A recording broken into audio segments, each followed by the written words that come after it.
Uh, okay, I think I'm audible. Oh no. What the hell is this? Wait, why are there notifications coming? Okay, I'm gonna assume that's all just part of the fucking raid that just happened earlier. But hello chat, hello, good morning.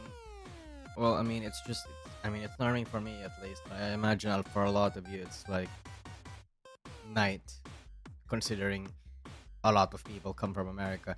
I'm very sorry that fucking there's like noise behind the scenes on the background. It's because I did. It's not. That's not my fault. That's not my fault. Maybe I should have moved this stream to 8 p.m. Literally 12 hours from now, but I didn't want to move it because this was the time that a lot of people expected it to happen. But yes, I warned. I missed the streams that weren't about the drama, and thankfully I can watch it live. Thank you. It's perfect time. Yeah, that's cool. Thank you. I guess that's cool. That's good. I mean, do you have classes? I have classes later at 1, so yes, I can do this stream right now. It's just a quick stream anyway. It's basically just me going through Curious Cat. Well, I would have used Marshmallow, I mean, but Marshmallow is a bit of a hassle because it's Japanese, and a lot of people don't know how Japanese work. Japanese like fucking works. But anyway, um, I'm very grateful that you're all here. And well, so originally I had a guy look over this, right? I had a guy that was supposed to. I had a guy that was supposed to watch through all of this, sift it, you know. What's a fucking tapeworm? Do tapeworm people not? Do tapeworm people sound like this? What the fuck? What do you mean? Oh, okay, okay. You're referencing that one person, right? You're referencing that one person that fucking one TikToker that ate a fucking tapeworm live, right? Jesus fucking Christ! What a dumbass. The things people do for clout and attention on the internet, man. It's actually wild.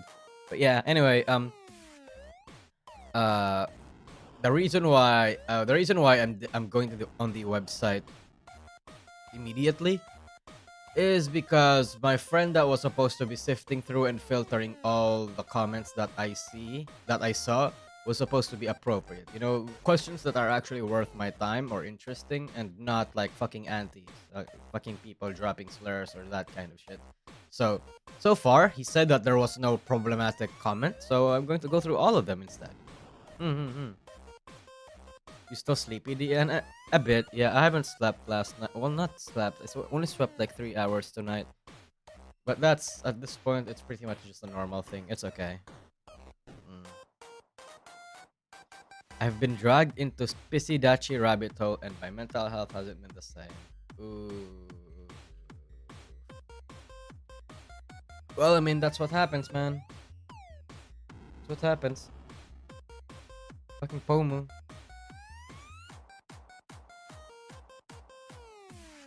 Wise rabbit of the Daniels, what is your wisdom? We're about to find out. Um, so we're going to answer all of them here. Do I want to look up why that memes? It's like Pomo related. Yeah. But basically. Hey Dano, do you know if Delta is back in Holo? She is not. Although it was really a funny rat. Like it was funny speculation that a lot of people thought Delta was gonna be in Devis. I know it's device, but yeah. A lot of people thought that Hololive Devis was gonna have her for some reason. But you know what? That was pretty funny. I guess it's cope. Hololive back. I'm sure Hololive is going to start their own poaching program soon because every VTuber agency under the sun is starting to do their own poaching stuff. People keep saying Radan is Delta. I don't think I believe that. No, not really, no. Just different. Fucking Delta is not that. Delta is not like that. GM, bro. Yeah, good morning. Mm-mm-mm. Mm-mm. No, yeah, it's just not. Anyway, let's start. How much Spanish do you know? Filipinos are basically an extension or like a variant of the Spanish language. So, no, I don't. Was Delta a smoker? I don't believe so. At least she never said so. She was, however, a sex enthusiast. Delta, the reason why a lot of like overseas fans and even the fucking even the Japanese fans that really like Delta was because of the fact that she's so like open to her sex to the fact that she really likes sex, or at least the idea of it. So it's like, she casually sex posts on like Twitter.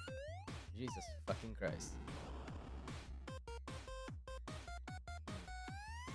True Latinos consider Filipinos brothers as well. We don't. We're like a worse. I know how volatile Latinos are. Filipinos are not like that. Filipinos have the same attitude, but with less of the fucking balls. At least Latinos will actually go beat people up and sell drugs and shoot people, right? Filipinos just whine and cry over it in the internet, not do anything. Do rhythm games affect how? Oh wait, no. Do rhythm games by other chance besides? Do you play rhythm games by other chance besides from other games you play like League of Legends or Apex? So, um, I don't actually just play Apex Legends and Overwatch and Apex rhythm games. The only rhythm games I played back then were Osu and Geometry Dash. So no. Although I do play a lot of other games like FromSoft games. I used to play a lot more MMORPGs like Terra and Blade and Soul. Chat, as long as they were free, because I was fucking poor back then, I played every single game under the sun. But generally speaking, I really like RPGs and like story-based games. I pirated them though. That's the difference. So whenever I play a video games or something, the story is really what I'm after more so than the mechanic. Geodash is goated lol. Yeah, true. It's probably one of the hardest rhythm games I've ever played too. At least compared to traditional rhythm games, I guess. It's really funny. Usagi, have you played Tekken? I actually I also play a lot of fighting games. I play a lot of Mortal Kombat, Tekken, and Street Fighter, right? And Smash. But Tekken is actually my favorite because in the Philippines, Tekken is like massive. It is. So yeah. In Tekken though, who I main mostly is Lars and Devil Gene. I mean, before Lars, I guess the only person I played was like Devil Gene and Kazuya. But aside from them, oof, I'm pretty much I'm good at pretty much using everybody at this point. It's just that I like those three specifically. Professor Keen, thanks again for the super chat. You keep us up to date on the VTuber drama, but is there drama report between those who cover and report on VTubers? I mean, if you're talking about past drama between between people that report and cover on VTubers, there was a little beef between Kyo and False back then, where Kyo was doing a lot of clickbait, and that pissed people off, including False, I guess. And False was a bit of a massive douche about it. He sounded very arrogant and pissed and looking down on Kyo. And then they had a little slap fight on YouTube about fucking whatever. Yeah, it was really funny actually. Oh, the False spurg out. Yeah. I do remember that distinctly. That was the only time maybe not necessarily the only time, because if we want to go back, I don't know if you guys I don't know if you guys know about Woohoo Lad, but Woohoo Lad has been in a fucking drama back then with not False, Rev Sesdesu, and what else do we have? Yeah, What I want. Oh. What I want. Oh, what I want. Okay. Yeah. Hiro hadn't. Oh, that was Hirohei? Oh, I thought that was like fucking. I thought that was Rev for some reason. Yeah. But yeah, it's if you guys don't know, Woohoo Lad was basically the first. Well, I wouldn't say necessarily the first, but back in 2020, he was like the VTuber news guy, aside from Hirohei. Yeah. Like he was primordial before false, before we got a false, and before we got a before we got a false, and before we got what the fuck? Stop it. Before we got the false and before we got the Kyo, Hirohei, Woohoo Lad existed. This guy. Thing. The guy with the fucking big balls. Or small balls. I don't remember his stick anymore. Why are PH people really like global representation but are sensitive on how they are, but how they are presented? I wouldn't necessarily say they are sensitive on how they are globally representative, because any kind of representation in the fucking in Filipinos, they get fucking like they erupt. I think it's a Latino country culture where if their country gets mentioned, they pop the fuck off, right? Yeah. And I don't know. That's a really difficult question to ask, honestly. Because I don't think they are sensitive on how they are represented. Because they're not like fucking, like, I don't know. They're not like other countries that whine about why Filipinos are being stereotyped. Because fucking Filipinos don't mind if they're stereotypes. Filipinos are so used to racism, they've already internalized it and see it as like part of everyday culture, everyday life. Pinoy pride or something. A lot of people say that unironically, but some of people do unironically.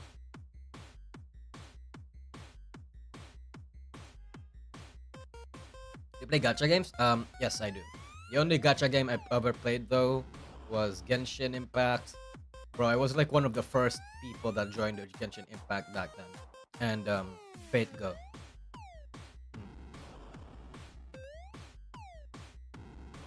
Hirohei and Rev sound similar, and Kyo and Fall sound similar, but both pairs have similar content template and voice inflections. It's kind of funny, I know. Yeah, because that's also the same thing, especially like for fucking Hirohei and Rev. They are kind of similar to me. I find them basically the same kind of content creator. Like literally the same thing. Hey, I remember Woohoo Lad, it's been a long time. Yeah. I don't exactly know what happened to him though, because he deleted a lot of his VTuber content.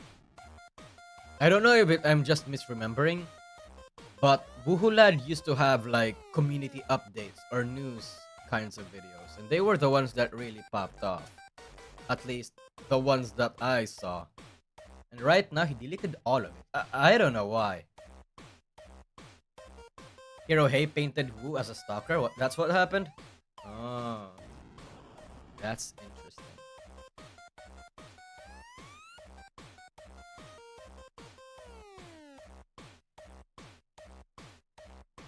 I find Rev to be just more annoying than Hey, but I'm still subscribed to both, nerds. Woohoo Lad really hated Hirohei, said so himself in the video. I mean, I guess I understand why a lot of people don't like Hirohei and Rev though. At a certain point, I also did not like Hirohei, because I felt like Hirohei's reporting, or like when Hirohei talks about a certain situation, there doesn't really seem any interest there. You know, it felt like the bare minimum. It only felt like he was just reading some Twitter post. He barely integrates content in a lot of things, and that's why his takes, that's why his opinions, and that's why his reporting is like, I didn't like it, because me personally, as someone that knew the behind the scenes things or knew bigger context or important context of a lot of things that Hey reported, I got pissed off too. So I did not like Hey at a certain point.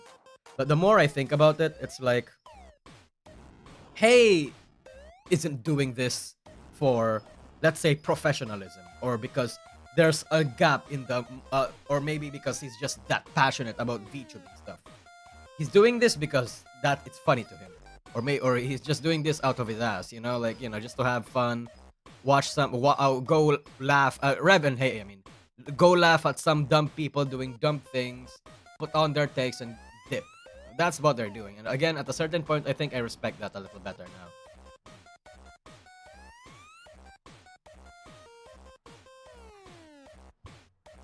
Used to watch Hirohei until he kept milking the Usagi-chan drama. Bro, that's similar. That's basically me, but the Coco drama. Mhm. I dislike Hey mostly because it feels like he says nothing for 8 minutes. I do too. I really do. I really do too. That's pretty much what I feel about a lot of his content. But then again, no hate to him or anything. I've grown a little bit more, not necessarily mature, but I've grown to be a bit more understanding to the mindset of a lot of content creators. Wuhulad hated him because he viewed him as a rival, competitive rival. Really? So it's not because Wuhulad hated him for principal reasons, Interesting. Okay. I mean, in a way, perhaps that's what fucking False felt about Kyo at the time. Man knows what he's known for and he keeps doing it. And honestly, fair enough. Yeah, exactly. It's like, I may not like it, I may disapprove of it, but there's a market for that. Other people don't like it. So, if I don't like it, I might as well fucking enjoy it. Or not enjoy it. I might as well just ignore it. Mm-hmm. What do you think of what's happening with Shigure Oi and her music video? She's popping off. Yeah. Hold on.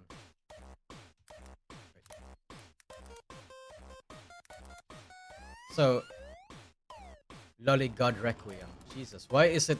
It's funny how YouTube tries to censor shit. Look at this. It's Loki God Requiem instead of Lolly God Requiem. Fucking YouTube, bunch of fucking cowards. It's... My god. Lolly isn't a fucking forbidden word, you idiots. Jesus. Even if people don't like it, people still say it. It's not like a fucking slur. Yeah. So Ui has been fucking popping the fuck off. And I'm happy for her for that. Because when Ui made this video, she had like 800, 900k subscribers. And now she blew past 1 million because of it. Like 26 million in a month. Do you know how much fucking Stellar has? 30 million. And that took 2 years.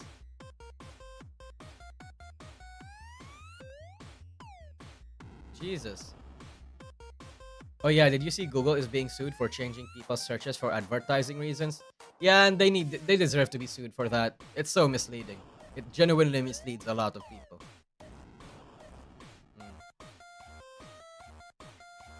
Music is amazingly catchy and the dancing video is phenomenal, but the lyrics are pro-lolly and that's bad. Regardless of what you think, I think the reason...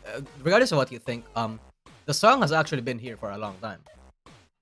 Like, it was just animated this time because of a bet. Are they pro-lolly? Oi herself actually doesn't mind lolly. In fact, this song pretty much is... A lot of people misconstrue that this is a song like hating on lolly likers, but it actually just panders to them. Like, makes fun of them in a pandering way. She made it in 2021.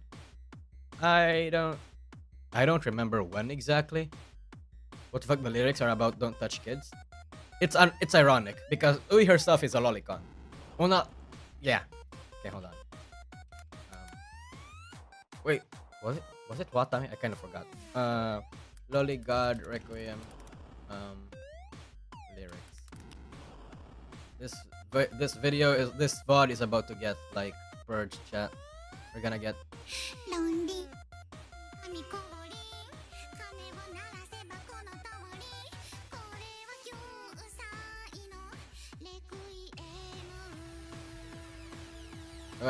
Listen to the lyrics. Look at the lyrics.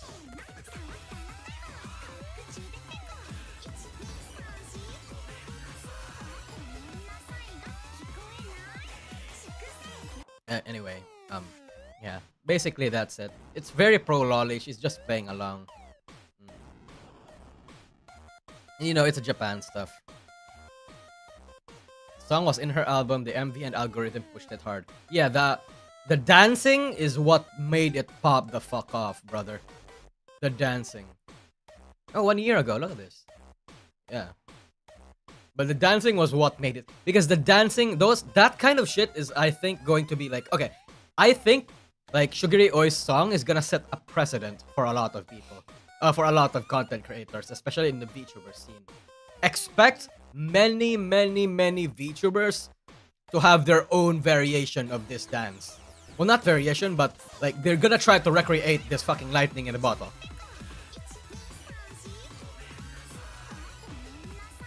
A lot of people are gonna try to recreate that. The animation is going to be like, the animator is gonna be bombarded. They're gonna want the same animator to do their shit. All those kinds of stuff. It's very fucking cool.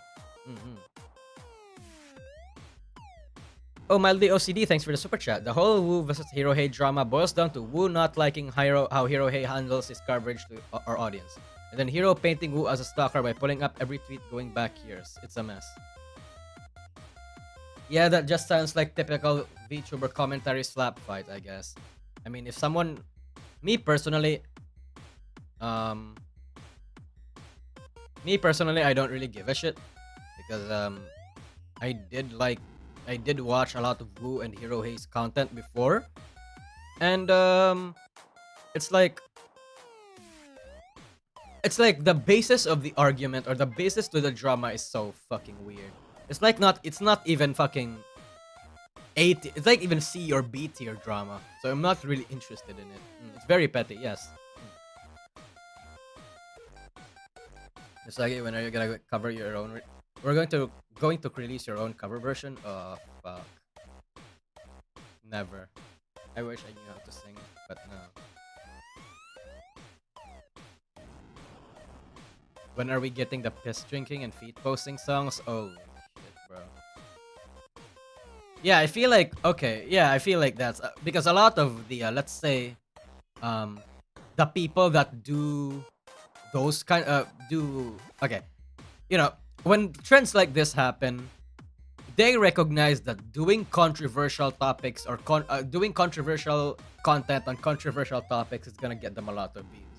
So 100% a VTuber out there is gonna make like feet or piss drinking or whatever degenerate topic there is, make a really catchy song about it, and want it to pop the fuck off. It's gonna happen. Oh yeah, what about the karaoke stream, DN?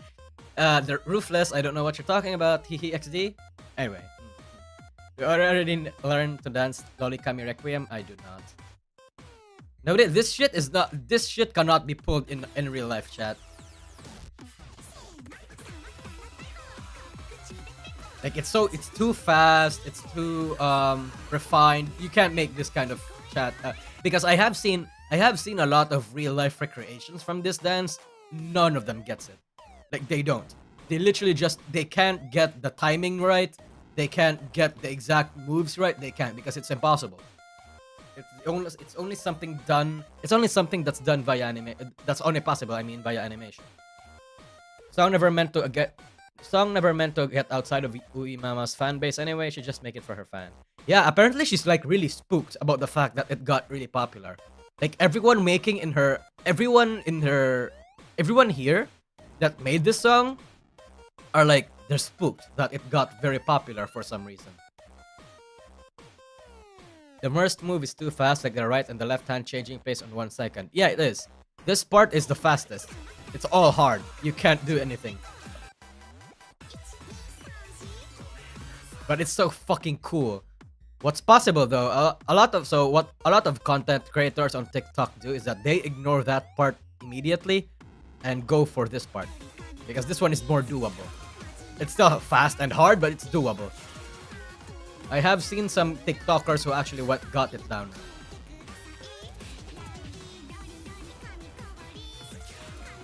It's animated just a bit faster than is humanly possible, but slow enough that it makes feel possible.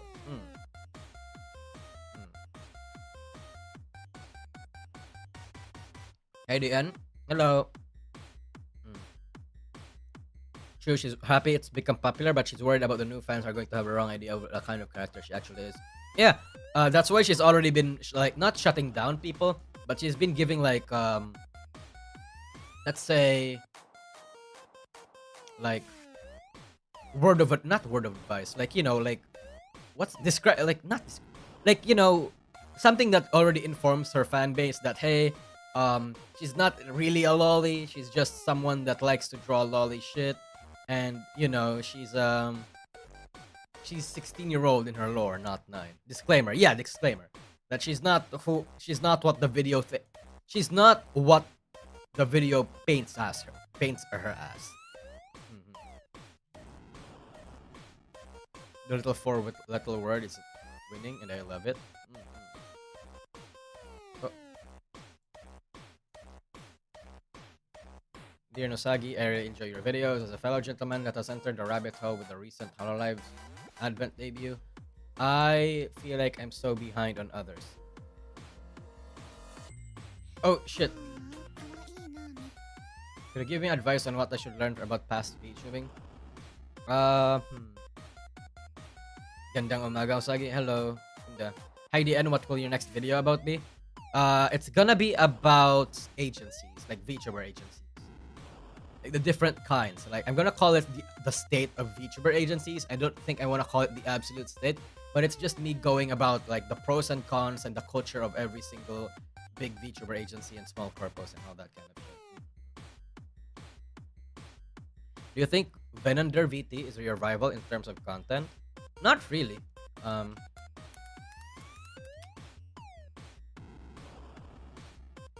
Because this guy, he talks about people in the VTubing industry. He talks about he talks about Pekora and Muna, talks about Aki, talks about this one, talks about Towa. He talks about people mostly. I don't really talk about people. I do in a lot of my videos, but I mostly talk about events. So it's different. It's like a difference.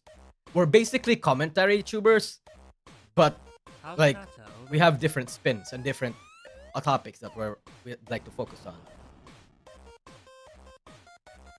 By the way, when is Phase 3 DN? I heard Sakana leaked it himself. Should be coming in like October or November, honestly.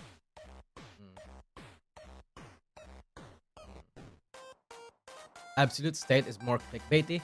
Yeah, absolute state is like the term absolute state is like has a negative connotation. But when you say a state, will remove the absolute, it becomes neutral, more neutral. I would assume December or early January. Well, I mean January and December also makes sense because that's holiday season, right? And that's when a lot of eyes and a lot of people are gonna be free to watch. But anyway, I'm gonna answer this question now. So I feel like Hololive and Nijisanji has gotten big to a point where it becomes a bit more difficult to consume, right? It's similar to Fate or Warhammer 40k, where a lot of new people are daunted. It's a bit daunting for the people who wants to get in. So for new fans, it's a bit hard to settle in, and sometimes people might feel alienated. They don't know some of the culture, the inside jokes run past their heads, all that kind of shit. So I do understand why a lot of people feel overwhelmed. Luckily for you though, you joined in on Advent's debut. So that means you can pretty much enjoy them at your leisure. My advice for newcomers in the industry is to always just take your time. If you think you're behind on a lot of Hololive lore or references, you can always binge on a lot of my content. It'll give you some idea of what happened during the last couple of years. But aside from that, while I do get that you feel like you're lagging behind, you're really not. Even I don't claim to know every micro culture Hololive has. I don't even know a lot of the references or some of the inside jokes. So there are no right ways to consume VTubing in its culture, chat. There is no race, there is no obligation to know anything. Even if you're just a tourist or a normie, there's no shame in that until you start like morally grandstanding on Twitter. Or like speaking like you speak for VTubers or generalize the entire niche as a whole. Like whether you like to consume VTubers just by watching drama or by browsing through 4chan or some random forum, whether you just like to go on Twitter and watch what they're up to, Even if you just watch clips or listen to songs, it's okay. It's okay to feel like you're behind. But what I can tell you is that there is no such thing as being behind. Because again, everyone consumes and should consume VTubing at their own pace and in their own way. Don't let anyone tell you otherwise.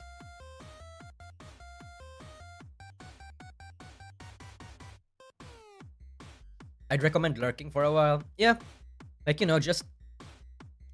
just watch your favorites, and maybe if they start spewing about some inside jokes that you don't understand, you can always Google them. Because that's the beauty of fucking VTuber agencies, right? And VTubers. Even if they are from the same company, every member could feel different because they have their own microculture. Hello LIB and still feels easy to jump into. Niji feels difficult to get into because of the amount of people that they have. Catching up with Holo JP can be very difficult due to the size, but it's doable. Yeah, 100%, 100%. And that's why I'm saying that he was very fortunate that he started on Advent's debut. That means he could start fresh, you know. In Advent, nobody has inside people. There are in Advent doesn't because Advent is new. They don't have their own culture yet. They don't have their own inside jokes and all that kind of shit. So that's why it's good. But I feel like if you joined Gura now, or you joined Kali and Kiara now, it feels like you would probably feel more behind because especially Kiara, they have a lot of references to a lot of past events or past tangents or whatever, that it might be difficult to understand that. I feel like for extra large agencies like Hololive and Nijisanji, you kind of just pick a handful and have that be the ones you watch consistently while occasionally looking over at others. That's generally how a lot of people consume VTubers. Yeah, I mean that's the reason why Oshis, the concept of Oshis. I mean. What about the Mokoko Squizo gag? Okay, yeah, no, that's a very new thing though. They already have their own inside jokes now. But when he started, again, he did start with Advent debut. There is nothing to learn about them first. But the whole Mokoko not existing thing, that's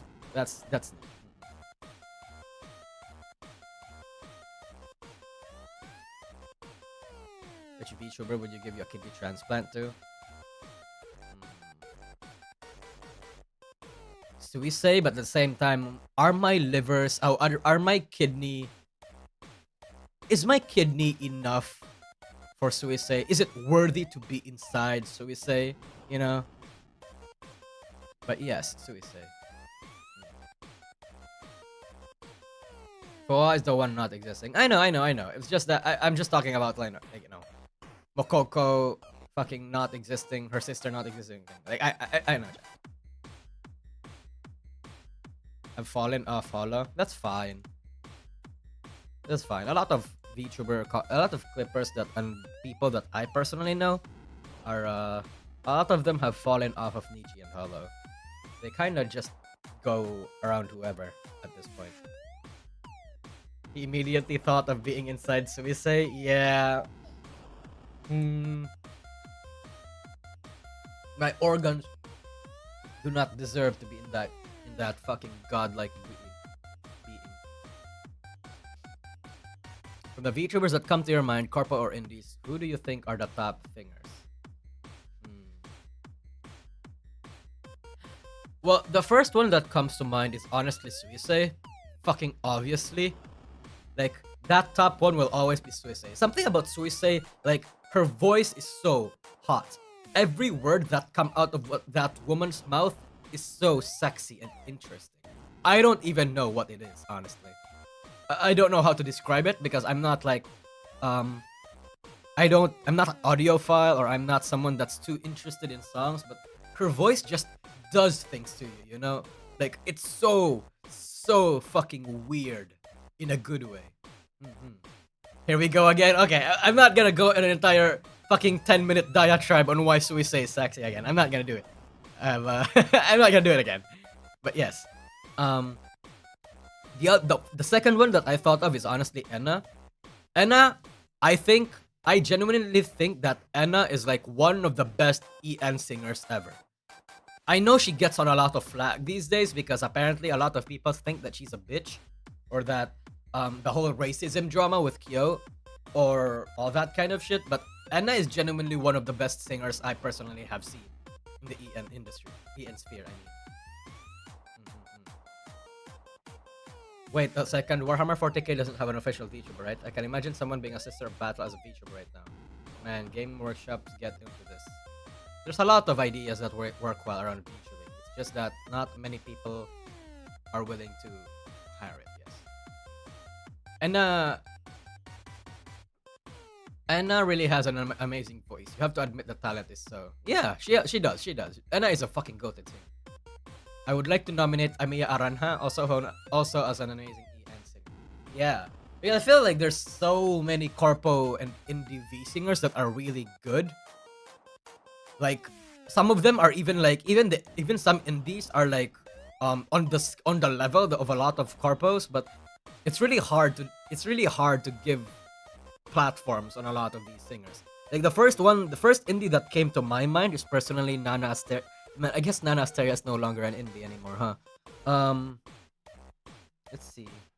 Yeah, people like that. Any song that Enna sings turns into gold. Yeah, I really recommend her. Who's Enna? Enna Alouette. I'm not gonna listen to any more songs because I don't want to get copyright struck. But yeah, Bitch is a very amazing singer. He is.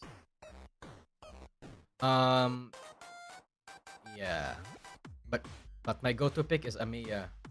So underrated.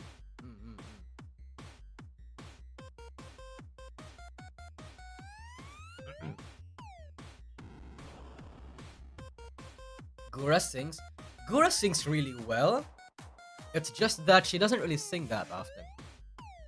I think it's like didn't she talk about it at once? I think if I remember correctly, it was because of like nerve issues.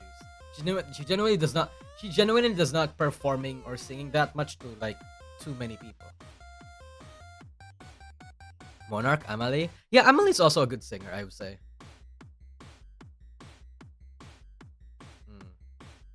Gura is good, but not pro level. Yeah.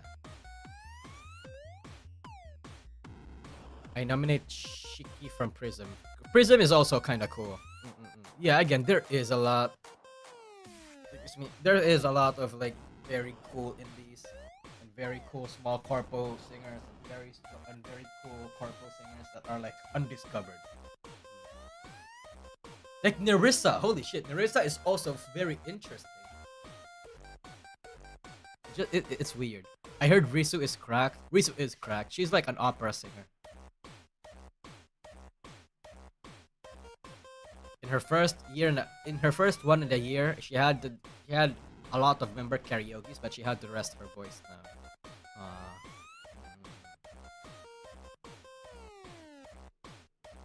Rizu is one of the best in Hololive after Suicide. No, yeah, I agree. She is. As a Pinoy, do you ever heard the weird word tisoy to describe someone? Yes, I have. It fucking means handsome. Isaya ko dong. Be honest, which VTuber would we want to most be willing to meet in real life? I always hold the idea or the principle that I should not meet my heroes in real life. Yes. But if there was one certain VTuber I'd like to meet in real life, it would probably be someone like Magni or something, or Axel or Regis. Any of the Hollow Stars boys I think are really cool. I don't want to talk. Yeah. I think those are my picks. Like any of the Hollow Stars boys. I feel like we'd have an interesting conversation. I really like it when the VTubers that I'd like to meet or talk to can discuss about not necessarily intellectual shit, but shit are related to VTubing that doesn't necessarily revolve around ooh, hot girl is hot, ooh, booba, all those kinds of things. Like, you know, people that can genuinely make interesting conversations about VTubing. I think those are the kinds of shit that I really enjoy and would like to meet in real life.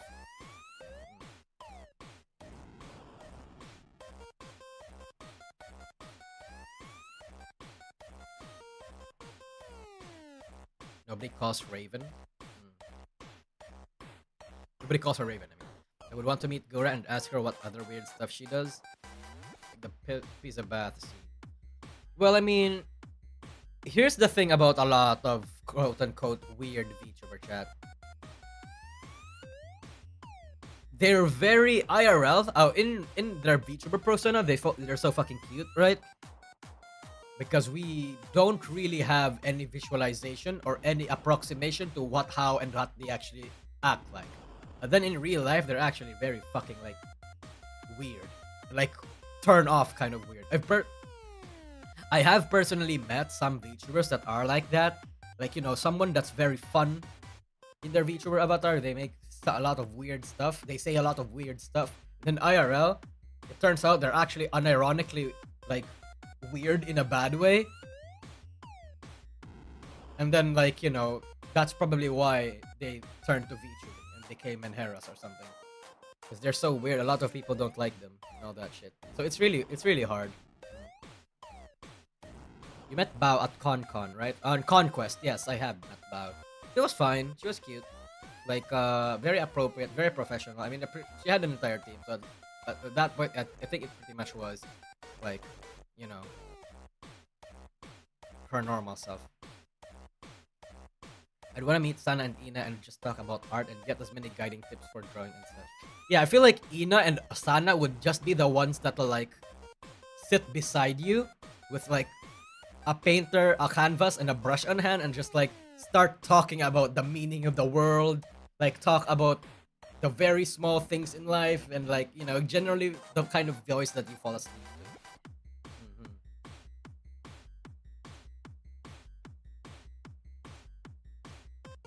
Male VTuber-wise, best singers in for me are, like, Ike, Eveland, Renzoto, and Haka Baldwin. And that makes sense. Yeah, those people are very, very weird. Not very, but weird in, like, I mean, their singing voice. Sorry, I'm mistaking thoughts now. Yes, those EN singers are really fucking cool. You'll build them up in your mind, so you'll be disappointed either way. Yeah, I feel like if you don't, I feel like the best way to approach that kind of situation is to basically just not have expectations, basically, or be, like, open-minded. Do you have any hobbies that you enjoy but are just completely unrelated to VTubers or content creation? I do. Aside from VTubers, I actually write and read a lot. I don't know if I've said this before, but I'm something of a bibliophile. And that's a lot of, that's why I kind of half appreciated Shiori because of that.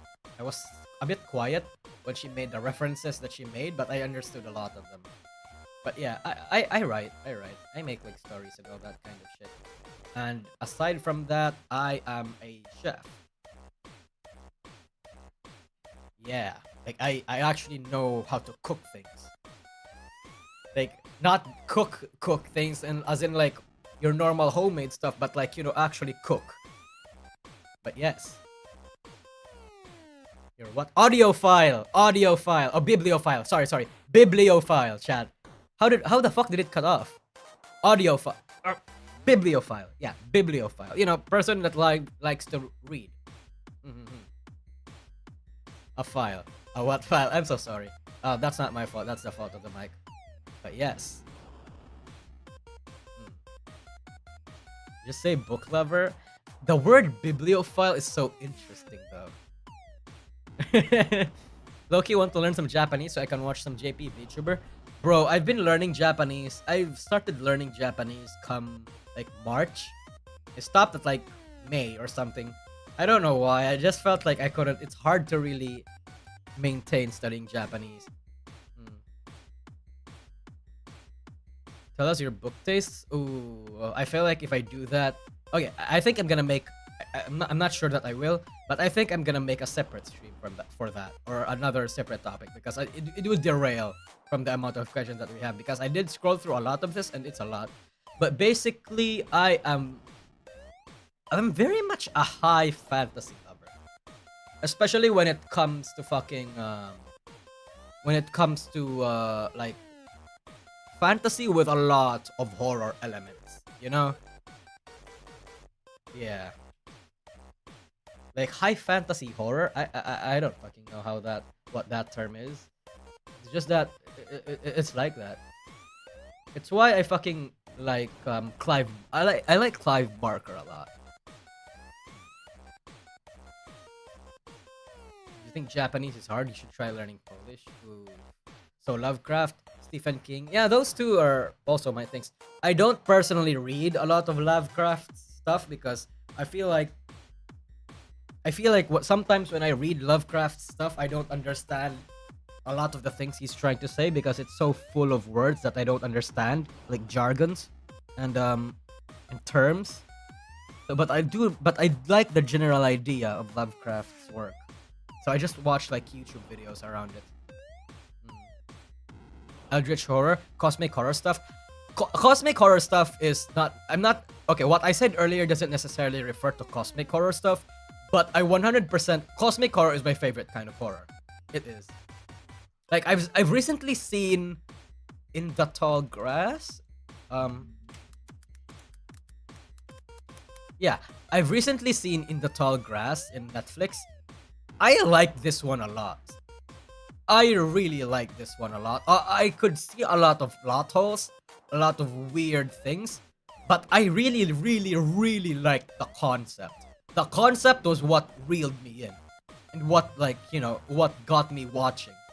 Shit like this is what I like occurrences and phenomenons that are inexplainable, unexplainable, and like a lot like the fact that there's something greater here that doesn't just meet the eye. Those kinds of shit. The fact that the idea it gives you that it's ultimately fucking powerful. It's timeless. These kinds of horrors are timeless, and you can't do anything about it. It's epic. You ever read Priory of the Orange Tree? I have not, actually. I have not. Interesting. I do think he was an okay writer, but for the time, but for his ideas are top tier. If you're talking about Stephen King, yes. Yes. I do think his ideas are cool.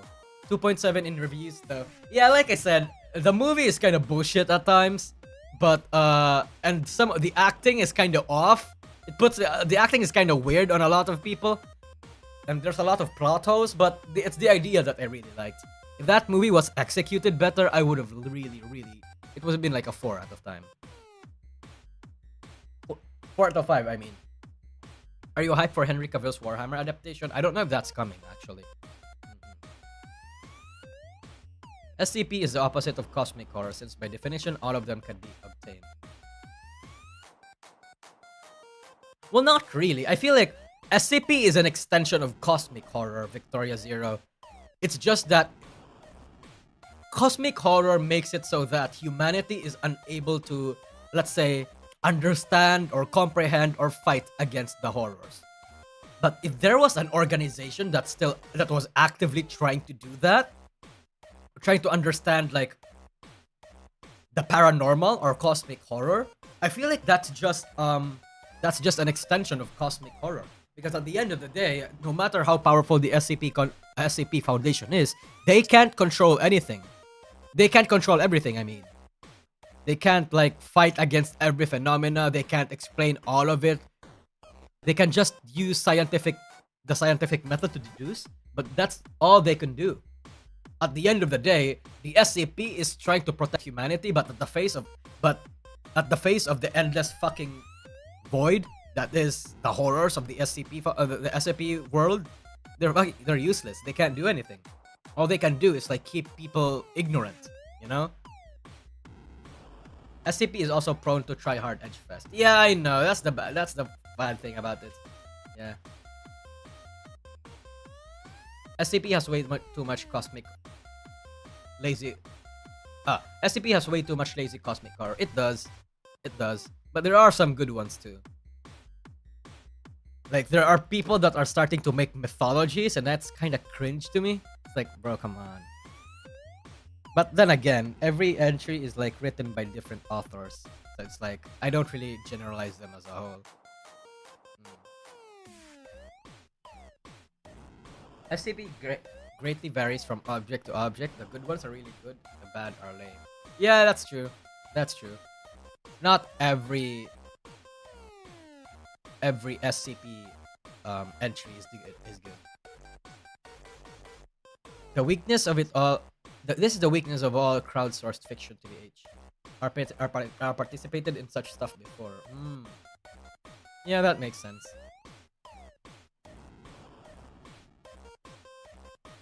All my favorite SCPs are usually safe or Euclid since they feel more grounded and the author wants us to fun and tell story.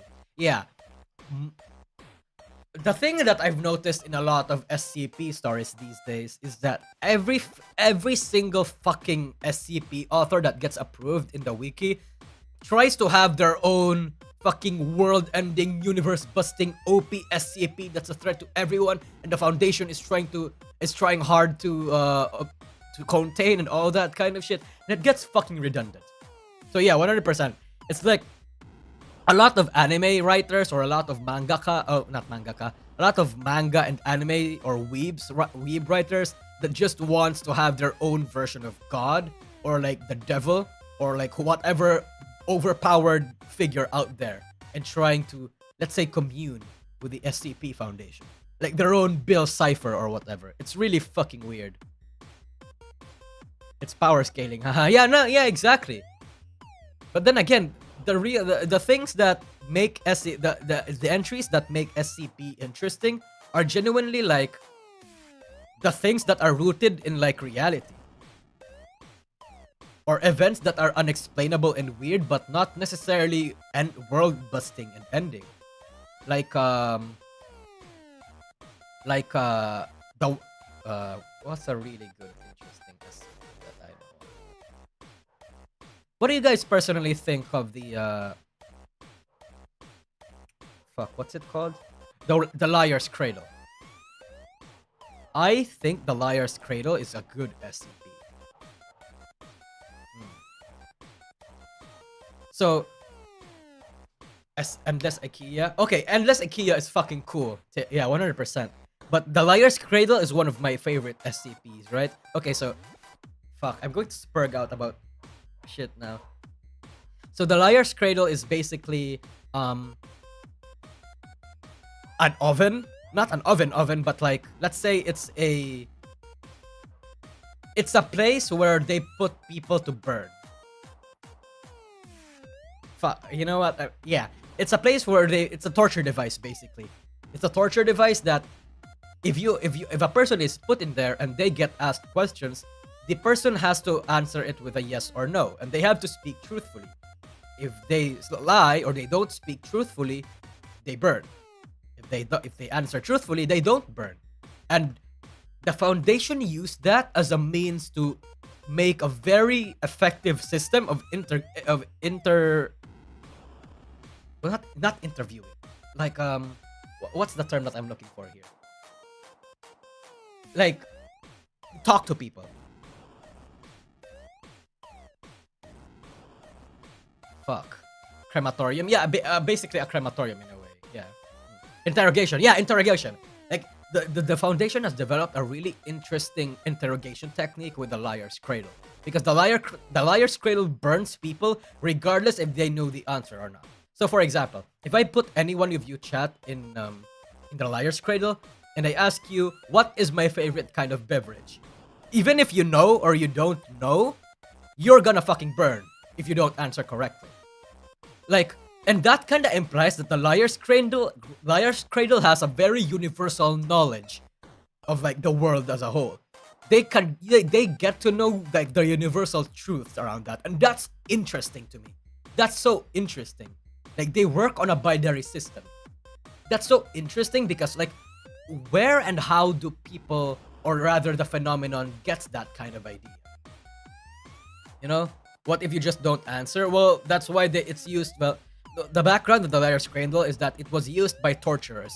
So if you don't answer, they torture you inside, like stick up branding irons inside just to force you to answer. It's really interesting. Those kinds of shit are really what I'm interested in. Can you name a type of cat for a edit? Uh, Sphinx. Mm. Mm. Do you have any ideas? Oh yeah, I already answered that. Usagi, what do you think about the rising Chinese invasions? I can adapt you. Brother, China has been threatening Taiwan for entire decades now, and it's amounted to nothing so far. I'll get worried when missiles are being fired. For now, it's all just like the Chinese government's way to like rile up nationalism and to make empty promises to their to their uh, to their people, I guess. What happens when shit and giggles when giggles and shits? Ooh, interesting. I don't know. Have you ever peanut nutted to VTuber art before? Look, you just look at suicide art and on your timeline and go, the pinnacle of sex as usual. You guys, okay. This is very okay. I have never jacked off to VTuber art before. Like still paintings, like still digital or portraits or whatever. I have not, but that's not because I don't think the VTuber is sexy or that I think that fapping to VTubers is weird. It's just because I personally think jacking off to pictures is weird. I don't really jack off or like go off to I don't go off to pictures. I don't. Yeah. I don't. But I have nutted to VTuber hentai before. You'd be burning in the cradle right now? No, 100%. I have jacked off to VTuber hentai before, but not VTuber art. Because although I do find a lot of VTuber art sexy, it's not like jack off material for me. I have this thing where I do not want to nut on my pictures. Never nutted to art, it's too much. Like, when I say art, it's like just digital like portraits, like paintings. Because me personally, chat, I'm like Connor in a way, where I only really jack off and nut to things if it's moving, if it's animated. So there's a lot of animated, not a lot, but there's a lot of animated VTuber hentai out there. And yeah, I have jacked off to a lot of them. So that's how I personally consume VTuber hentai. But yes, I do just when I see like a lot of lewd art of my favorite VTubers, I just say, hey, that's really cool, that's very cool, bookmark, save to my gallery. That's what I do. Even Rule 34, yeah. Again, unless it's animated, I'm not nothing to it. What about AV VTubers? AV VTubers are in a weird place. But no, I haven't jacked off to AV VTubers. So you wish for suisei hentai with animations with voice sounds like real suisei? Not necessarily voice sounds like real suisei, but a hentai animation of my favorite VTubers, like smooth animation with some voice acting. Doesn't necessarily have to be accurate or be the same voice actor. Yeah, I think that's cool. I have made this declaration once before.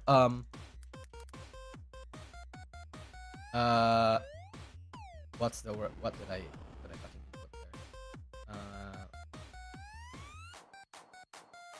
I made this declaration to a lot of my fans before, but I had this plan where I really wanted to commission VTuber hentai. Kali hentai commission, bro, that would be so epic. But yeah, I really wanted to have. Where the fuck is the video? I really wanted to this one. In this video, I talk about there's a severe lack of good VTuber hentai because it's all fucking koikatsu and shit. But yes, anyway, I really wanted to commission VTuber hentai, but the problem is it's fucking expensive. Like, it's really, really expensive to commission like animated hentai. So I'm just waiting for people like Nagu Animation, Shirakami, Derpixon, whoever, or Jiger Animation. I'm just waiting for them to make VTuber hentai. I'm just This is the Kali one, right? The Kali from the stream the day before you got cancelled. No, it's not. But yes. It's Koikatsu or AI, which is yikes. I feel like there are tasteful koikatsu hentais out there, but it's very rare. Because I don't like koikatsu as a whole when it comes to making hentai, because it's scuffed as shit. But there are some instances where they do actually make it pop the fuck off. Like me personally, I think the premise of the hentai or the porn is just as important as the animation or the execution.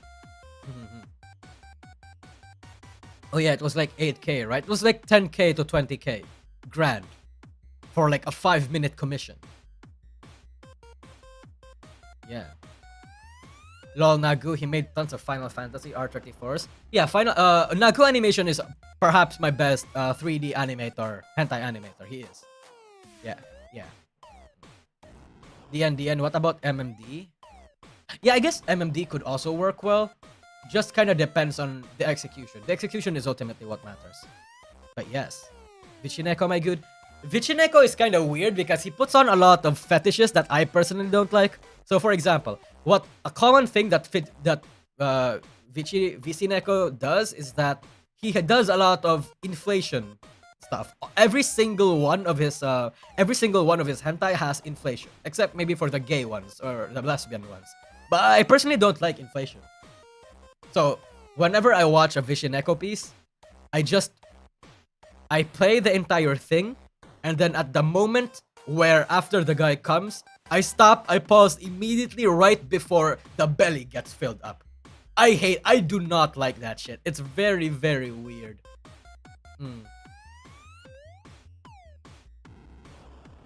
What about erotic ASMR situation, boys? Imagination can be wild. Yeah, I agree. But I'm more of a visual person when it comes to my hentai. So I'm not really an audio person. So I don't get turned on from that. Because if I did have that power chat, let me just say, if I am like audio stimulized on audios, I would have been subscribing to Kanan's shit by now. Or Okayu. Or Noel. I would have.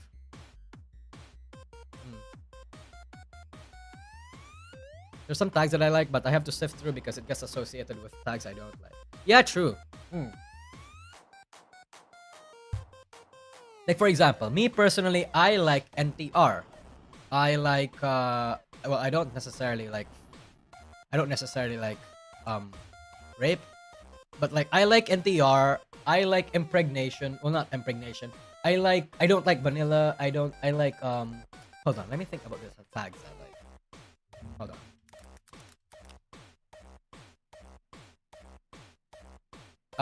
Fuck. I just really wanted to see the fucking tags. But, what else do I like monsters. Monster guy or monster girl, I don't care either way.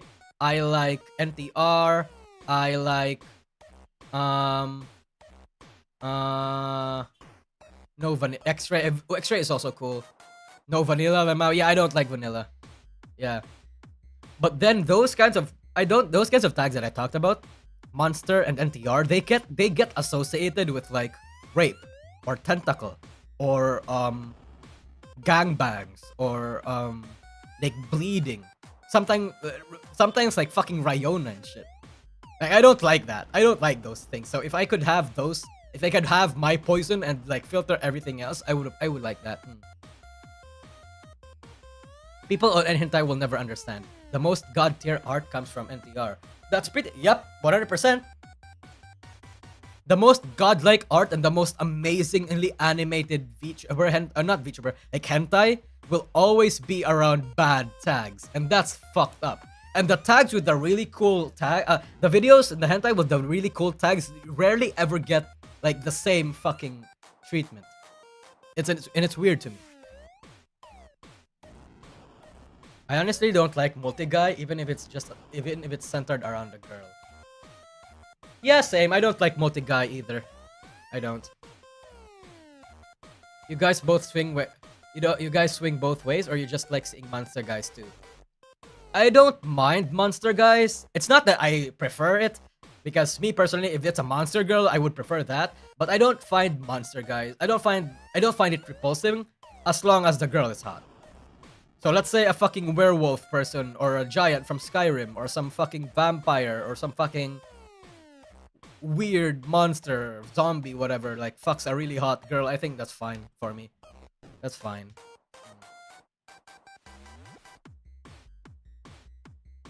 Yeah.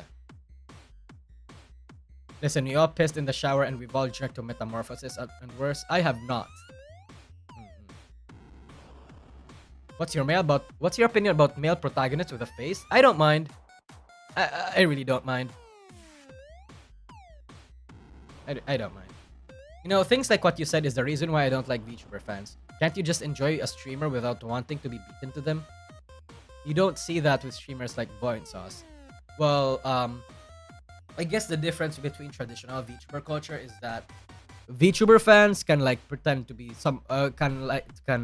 subject VTubers to their to their expectations. They want to project their expectations to a lot of VTubers. I guess a bad word or an inappropriate word for that is grooming. Like a lot of viewers want to groom their VTubers to act a certain way, be a certain person, do certain things, say certain stuff, those kinds of things. And unfortunately, a little bit of that is what makes VTubing special compared to normal streaming. There are guys, so of course, me personally, I think it's fine if you like to pretend.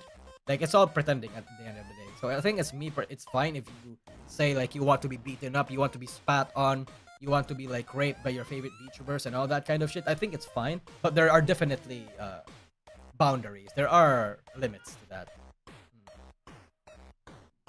So is this monster, is it consensual or what? Because you don't want rape? Consensual. Yeah. Okay, there's a difference, right, Swifto Scythe? I like it when a woman in hentai has to do sex, not because she wants to, but maybe because she has to. Like let's say Sakusei Byuto. The thing that really awakened this for me is Sakusei Byuto.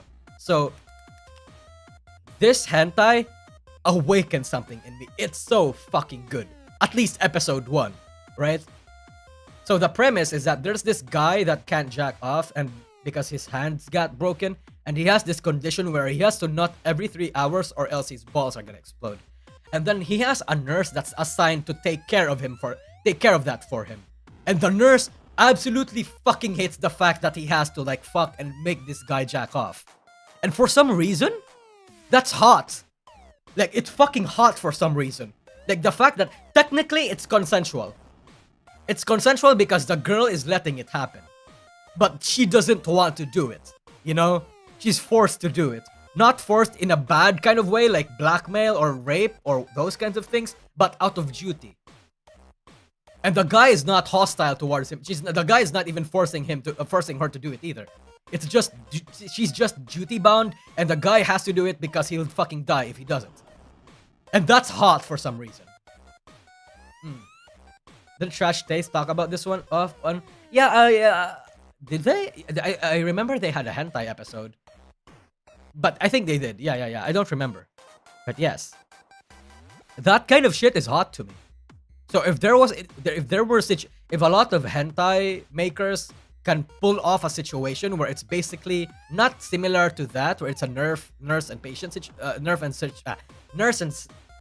situation, but in circumstances where a girl pretty much has to do what she has to do, maybe that's fine. You know, like maybe let's say maybe a goddess has to serve this human a certain way to get back his powers. Maybe those kinds of things, you know? Mana transfer, yeah, in a way. That's kind of hot. That's kind of hot for me. Don't you have class today? I have class at 1 o'clock, so I'm fine.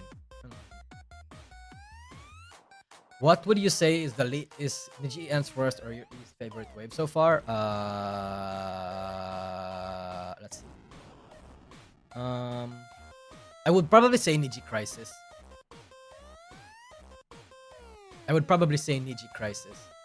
Because the Niji Crisis boys did not get me interested in any one of them.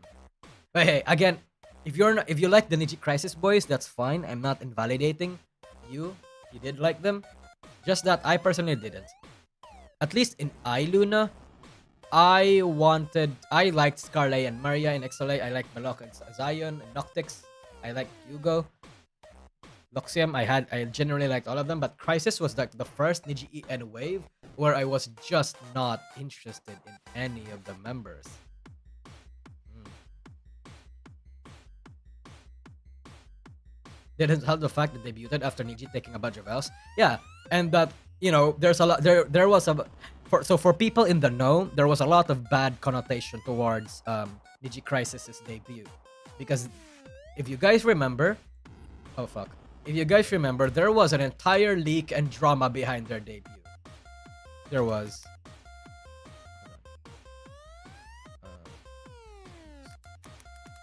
I talked about it. Yeah, this one. It doesn't help. It doesn't help that this situation is there. The fourth member, yeah.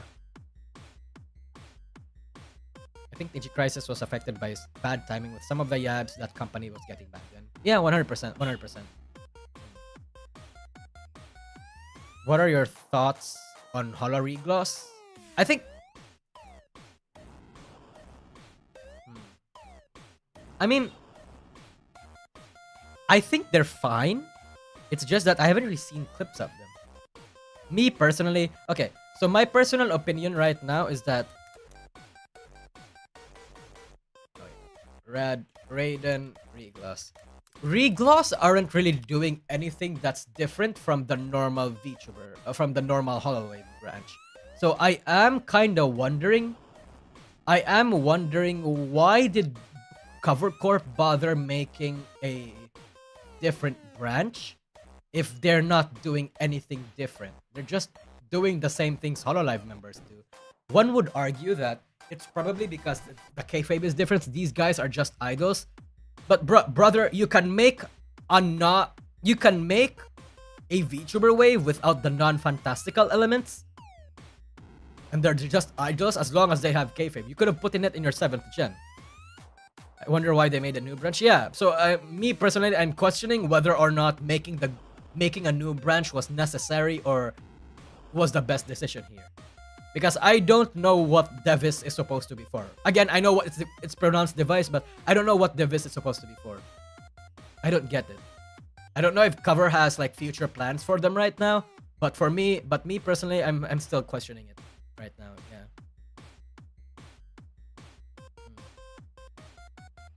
A middleman's pet project, just like Omega. I don't know. One of the members said they are gonna be doing things that will differentiate them later. I hope so. Yeah, I'm gonna let Cover cook because Cover has a good track record of doing events and like meeting expectations, sometimes exceeding them. So I do have faith in Cover. It's Niji that I don't really have faith in when it comes to events. Hold on. Maybe they don't want the concerts to get too big. I don't know. I really don't know. My opinion is that VTuber affiliated with VShoujo is just like all VTubers affiliated with Mythic, Talent, SMM, UTA, VG. This is because VShoujo grow very big, they get compared with mega agency like Hololive and Nijisanji. Also, with previous stated, Talent Freedom motto is overrated. Because even Mystic, MCM, and Uta have different freedom as a norm. Are you agree with that? What is your opinion? Well, no. Because the first thing you have to understand, Anon, is that these agencies, Mythic, MCM, Talent, UTA, GG, they're not VTuber agencies. They are talent agencies, but they're not VTuber agencies. Their job is to literally just find you sponsors and manage business stuff. VTuber agencies do more than that. So they're not the same. You shouldn't compare them because you shouldn't compare them or confuse them because, they're not competitors. They're not. There's a difference between these types of agencies and actual VTuber agencies. For example, Mouse is with United Talent, but she's under VShoujo. In theory, VShoujo is handling her brand or handling her everything, her business stuff, but United Talent is what manages her sponsors and all that kind of shit. Are VShoujo just like Mythic, but you're VTuber only? VShoujo does more than Mythic, because Mythic, I get the impression that Mythic just finds you sponsors. But VShoujo, they get like brand deals to make it so that the VShoujo umbrella is like, or the VShoujo logo is like, you know, on the merch. VShoujo also like finds people to do your merch for you. They pay for your models, they pay for everything, those kinds of shit. So it's different. I think you're misconstruing the indie scene, because the fact of the matter is, VShoujo is an adoption agency under the Twitch circle. That's why you affiliate them with indies. But they're not. They're not. Not anymore, at least. I have, again, funnily enough, a video roughly talking about this is the next one. It's going to be like, again, how the state of VTuber agencies. Promo, yeah, and also promo. UTA, Mythic Talent, MCM Talent, they don't promote you either. They don't go on these entire song and dance, or they don't fucking pay for your lore videos or whatever. VShoujo does. They're just here to find sponsors. VTuber agency tier list. There's not enough VTuber agencies that I'm aware of to make a VTuber agency tier list. So, no. Or why do you focus so much on big corpos and not as much on small corpos? Even when small corpos and small VTubers and corpos are doing something right, that even big companies and VTubers are noticing it and not wanting to put it together. Okay. I mean, I made a video about how small corpos. Hold on. I made a video about how small corpos are like game changing, like changing stuff things. This one. So, you know, yeah, I don't know. I do actually talk about it on videos and on stream when it's relevant. But if you're talking about why I mostly talk about big corpos more than the small corpos, the reason is simple. It's mostly because it aligns with my fan base's interests and my interests. So I sometimes want to cover some small corpo stuff that a lot of my fan base do not want me to cover. Sometimes my fans want me to cover on a lot of small corpo issues that I don't want to cover. So I have to like establish a compromise. You know, my fan base and me, they meet halfway. And I only talk about it when they do meet halfway.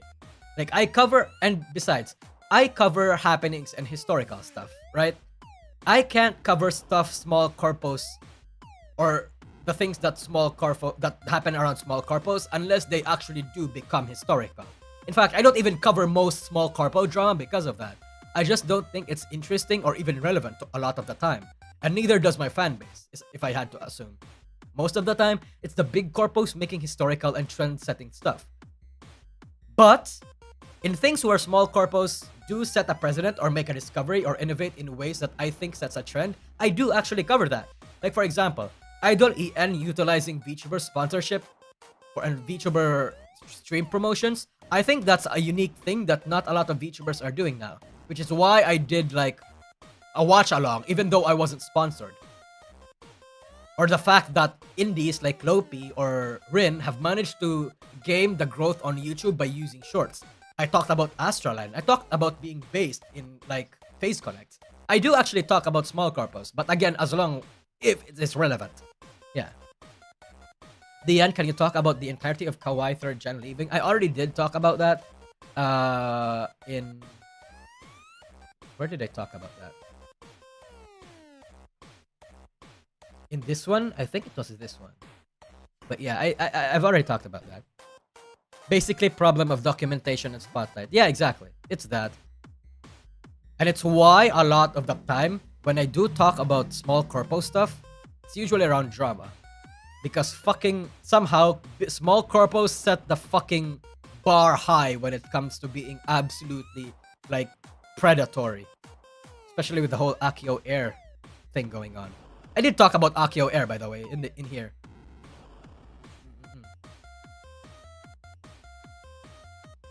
Do you feel your fan base want you to talk positively about Hololive and talk negatively of the competitor? Yeah, unfortunately. Unfortunately, I do get a little bit of pressure that the But a lot of my fan base actually do want that because a lot of my fan base are traditionalists, chat. That means they like to consume VTuber in the traditional way, that being Hololive and the stuff that Hololive does. So anything that, you know, anything that that veer away from that or do a lot of things that don't jive well with them, they want me to shit on it. But you may have noticed I don't do that. I try my best to absolutely not get swept away by that. I stick to my own principles and opinions. So for example, in this stream in Mirai Gundo, a lot of people really wanted me to convince that really wanted me to say and even tried to convince me that Nijisanji is as shit as, you know, it's back, Nijisanji fucking doing its rants again, that stuff like that. But I actually defended Nijisanji here. I did. I said that it was an unfortunate situation that Nijisanji was forced to do that. I did. And a lot of people did give me crap for that I'm just a shill for Nijisanji, but no. I do have my own caveats and my own information to give me added context on a lot of things that VTubers do. VTuber agencies do. So I am more understanding of most. But I'm not necessarily a fucking shill. You know, I just understand a lot of the behind the scenes stuff.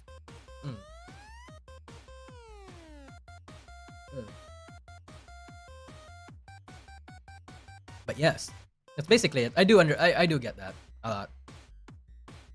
Like I said, I really don't like the whole the agent parasocial side of VTuber fandom. I just see VTubers as normal streamers. With that in mind, what VTubers would you recommend?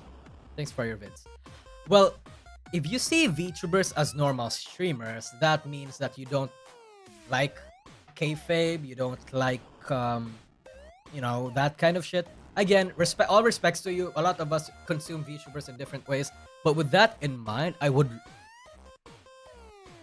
probably recommend you to people like to people in Twitch mostly, like Philian or Iron Mouse or Misu or like generally any of the big Twitch streamers that don't really have kayfabe.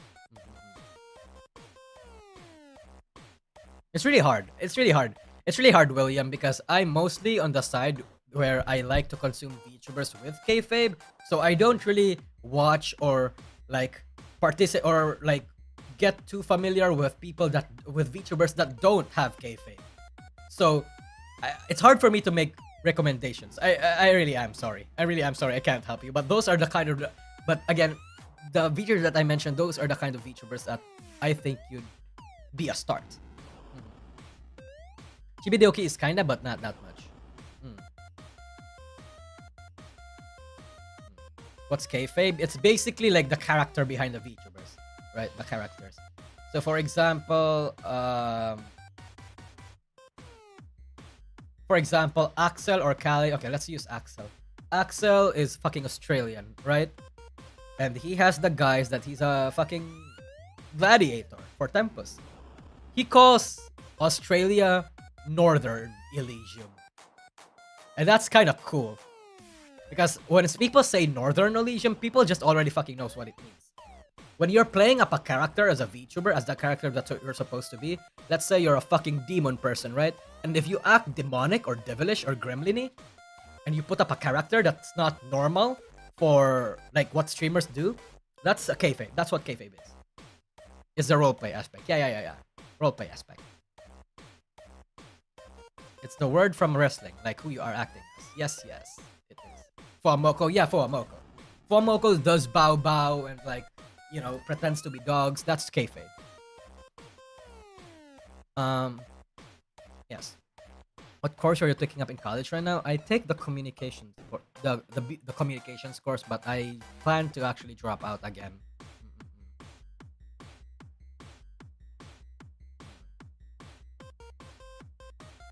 Ian VTubing has been lacking on people going all in on kayfabe. Fuamoko is different. I actually had a really interesting conversation with a certain VTuber with that, like privately, I mean. But yeah, Ian VTubing has this thing where they don't,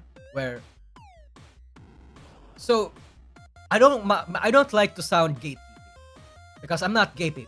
This is not what I'm about to say isn't gatekeeping, but they are the facts. Westerners have pretty much just, let's say, culturally misappropriated VTubing. They do. Because VTubing as a whole is like a Japanese concept, right? But Westerners has taken that in, integrated it, has taken that up and like changed it in a lot of ways where it kind of makes the traditionalists not like them all that much. So because a lot of Western VTubers or EN VTubers, they don't they have like avatars of weird things. Let's say a demon avatar or an angel avatar, but they don't necessarily act angelic or put up with the appearances of their avatar. They don't have kayfabe, but they do have a model, right? That's the EN side of gatekeeping. That's the EN side of VTubing. EN side of VTubing severely lacks kayfabe, and that's because a lot of tourists, a lot of casuals, a lot of normies wanted to chime in on VTubing because they like the concept, they like the pros and cons, they like the benefits that VTubing offers them. And they took that culture up and made it different for themselves.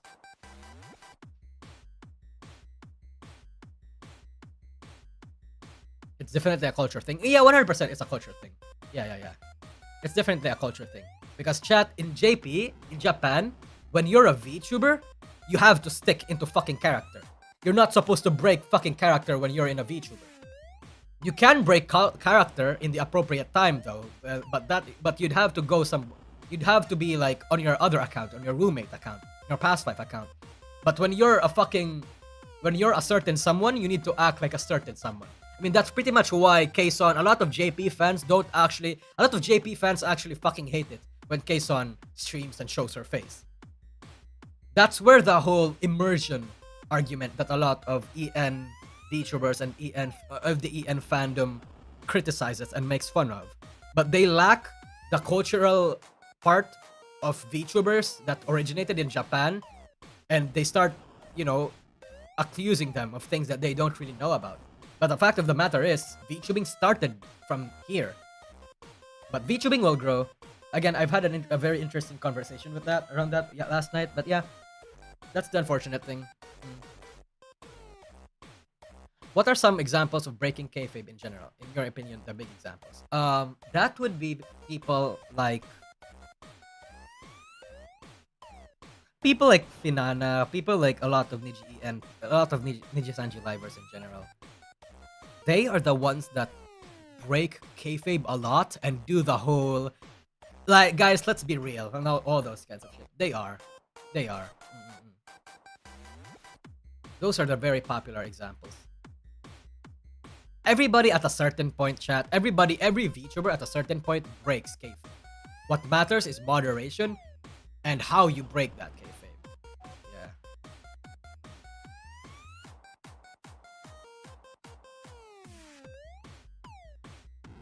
Laplace and Louis don't really stay in character often. Yeah, but that's because fucking Laplace has Laplace's character is this fucking kid, this powerful demon lord or whatever that thinks he's high and mighty. Laplace as a person is a person that shit talks a lot, that brags a lot, and gets karma'd, and gets like has nothing to back that up. So at a certain point, Laplace character, like as a person, and Laplace's kayfabe are very what's the term I'm looking for there? They're very not complex, like they match well with each other. They're very compatible. Compatible is what I'm looking for. They're very compatible with each other. So a lot of people get the impression that Laplace is also just her character, because if you actually look at Laplace, she's fucking gothic as shit. She's dark as shit. Have you seen her fucking nails?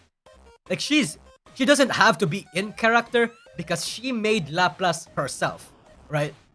She's close enough to what Laplace or what the character of Laplace Darkness is supposed to be that it borders on doing kayfabe, making the kayfabe your personality, or making the character your kayfabe. Chuni more than goth. Yeah, Chuni too is a good thing. Yeah.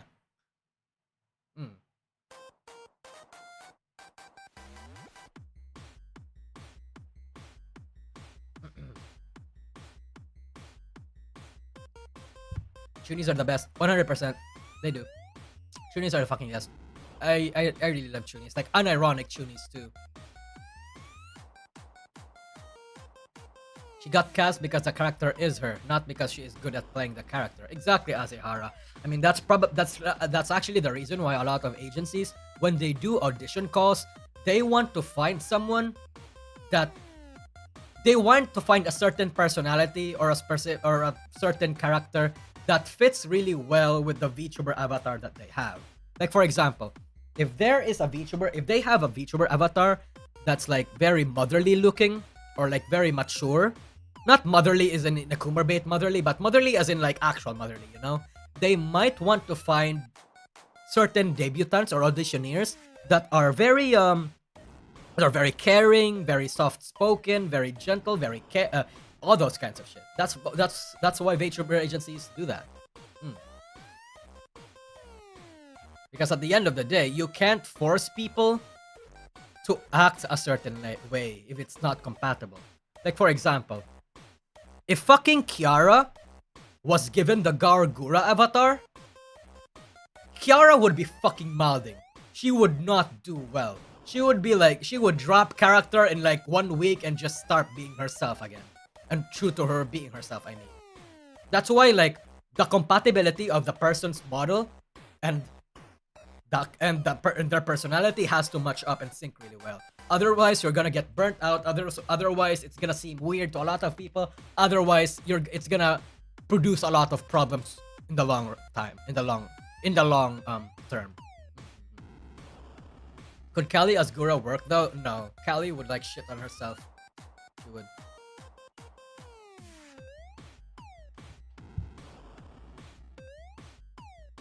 Some people drop the kayfabe instantly.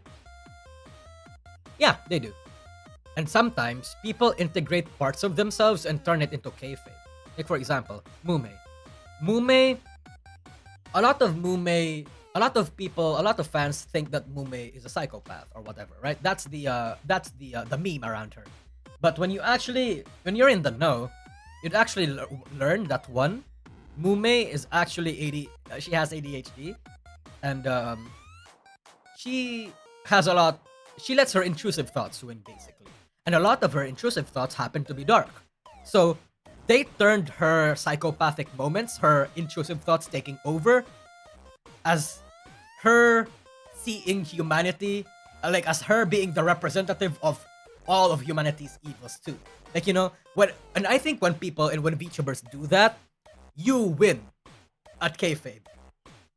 When you integrate bits and pieces of yourself and you have an explanation for it, but like kayfabeify it, like, you know, you kayfabeify, I don't know if that's a word, but yeah, you kayfabeify certain parts of your character.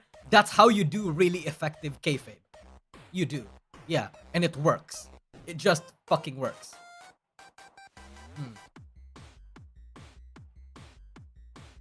The best lies are the ones served with a side of truth. Exactly. I mean, for example, fucking Kiara. Kiara, again, if you know, you know, Kiara doesn't necessarily sound the way she is. But because Kiara... No, wait, no, never mind. Kiara is a bad example. Who is a good example of this? Thinking.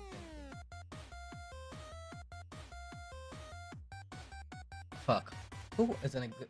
I'm thinking of a good example of this.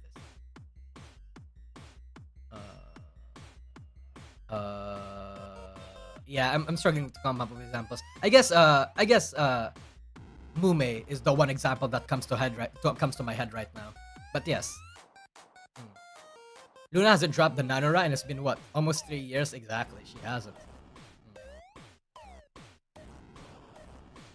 I remember hearing that Luna sometimes can't understand her own streams, then that's dedication. Yeah, true.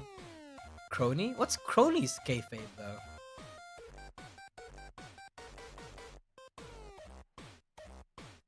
What's Crony's kayfabe?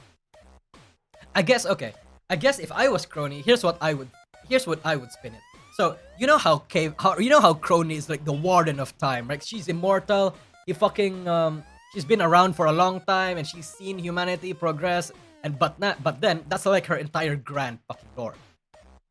And Crony, her personality, Crony has a very weird way of looking at things. Crony has it so that she's Crony sounds like she's tired of everything. That she just wants to exist in a fucking void and not feel stuff. She has this very doomer mentality around her, right? Right?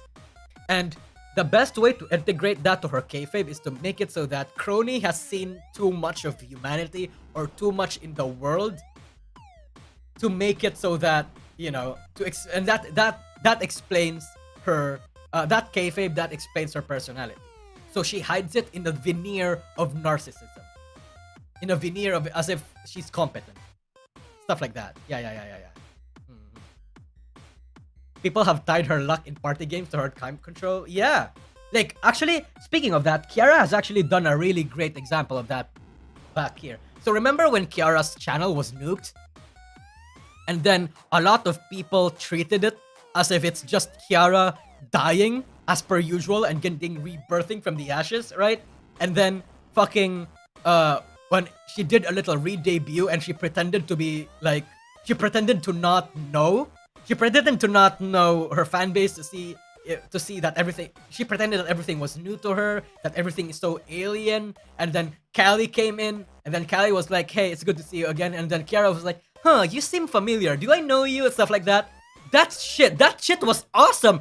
I ate that shit. Fucking everybody in chat was eating that shit. That's similar to wrestling in a way, right? That is what kayfabe can do for your character, for your VTuber experiences. You can make all these sort of references and storylines, but judging based on like your entire fucking character, on your whole fucking kayfabe. And that's so interesting. That's so fucking cool. Because Kiara is a phoenix. And she just died. She's rebirthing from the ashes again. That's so fucking cool. That's why I think that genuinely, if you're a VTuber, don't skip on kayfabe. Maybe don't act on your kayfabe all the time, but don't break your character all the time too. No.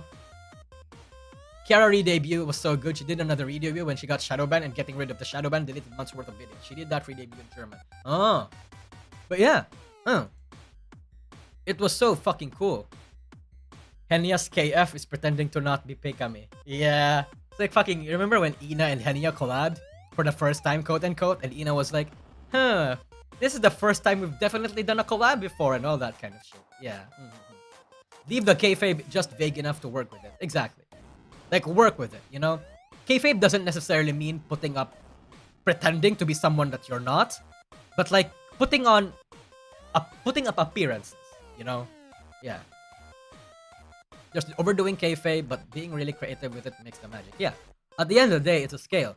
You don't want to overdo kayfabe. You don't want to disregard kayfabe.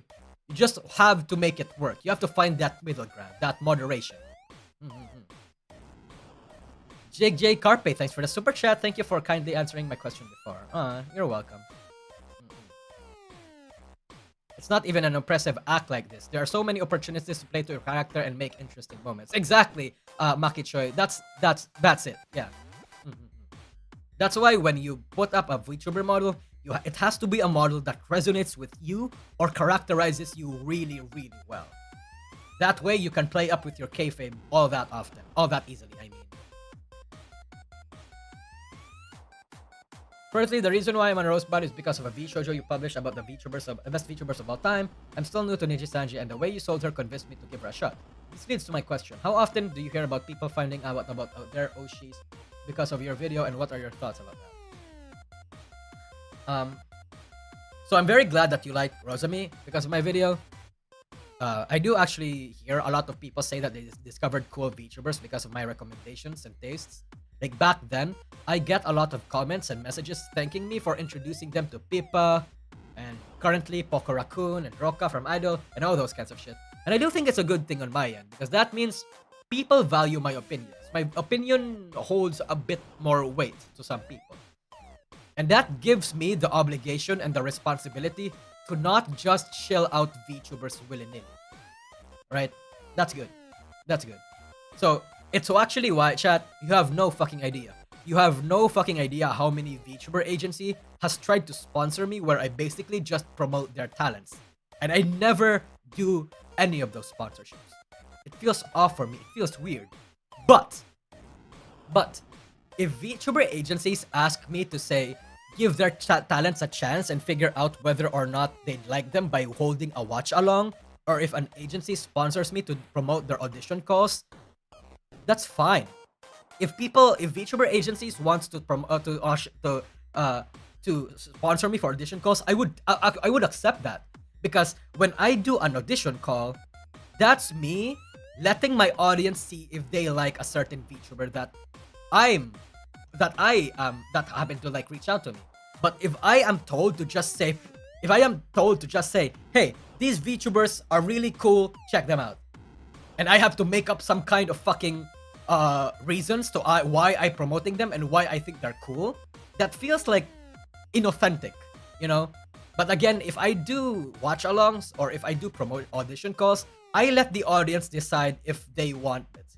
I formulate my own thoughts and I let the audience formulate their own thoughts and whether or not those VTubers jive well with them. So yeah, I don't like doing that. I mean, I like doing that. Wait, agencies approach you now?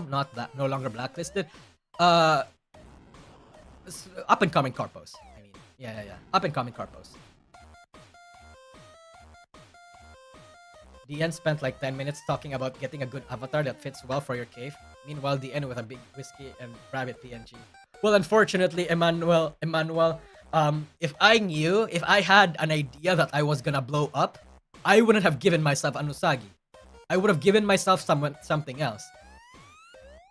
Because being an Usagi limits a lot of my creativity and a lot of the things I can do, unfortunately. It does. The Usagi was supposed to just be a placeholder that just stuck. But again, if I could turn back time and redo some parts of my career, changing my avatar would 100% be the main change that I would put. How do you feel about Pixelink? I think they're doing a lot of interesting things.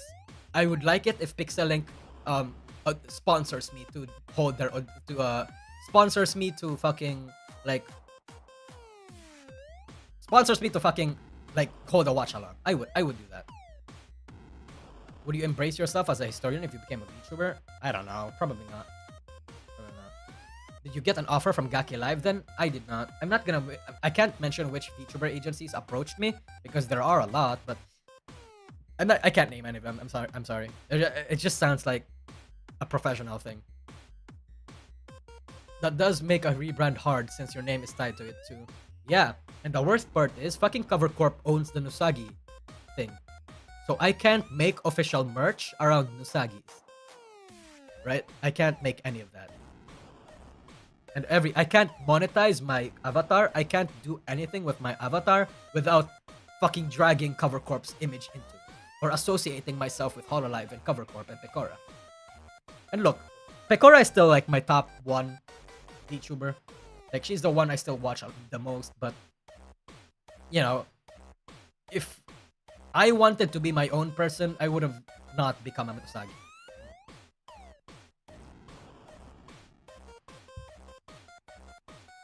Not even legally distinct ones? I don't know. I really don't know what I can do and I can't do with this Usagi, honestly. I guess the one loophole that I've found is that I can make faces. I can make merch around my faces. So, what's an example for this? Okay, I'm gonna put up an example. So, like, the stranger to drama and haters. This guy. I can make merch around this guy. But I won't include the Nusagi elements, like this, like the ears and the fucking carrots. Like, imagine if you had this face as a shirt. Like, just this face. Or something. Like, as a shirt. I think a lot of people would actually buy it. Because it looks fucking dumb and stupid and funny. Like, I think people would genuinely like it. Retordy Rabbit. Holy shit, I'm surprised a lot of people remember his name. His name was, I originally wanted to name him Retordy Rabbit, but as time passed on, I started just calling him the stranger to drama and haters. Yeah. But yeah. That's the loophole that I found, I guess. Isn't that face from a certain manga? No, that's oh yes, yes it is. It's like the fucking the creepy man, like the sexual manga. I don't fucking remember, but it's based around that.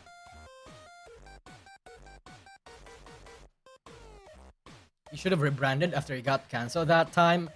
Yeah, I did have a lot of intentions of rebranding at that time. I do, but it's just that I couldn't be bothered for some reason. I didn't have the time or the energy.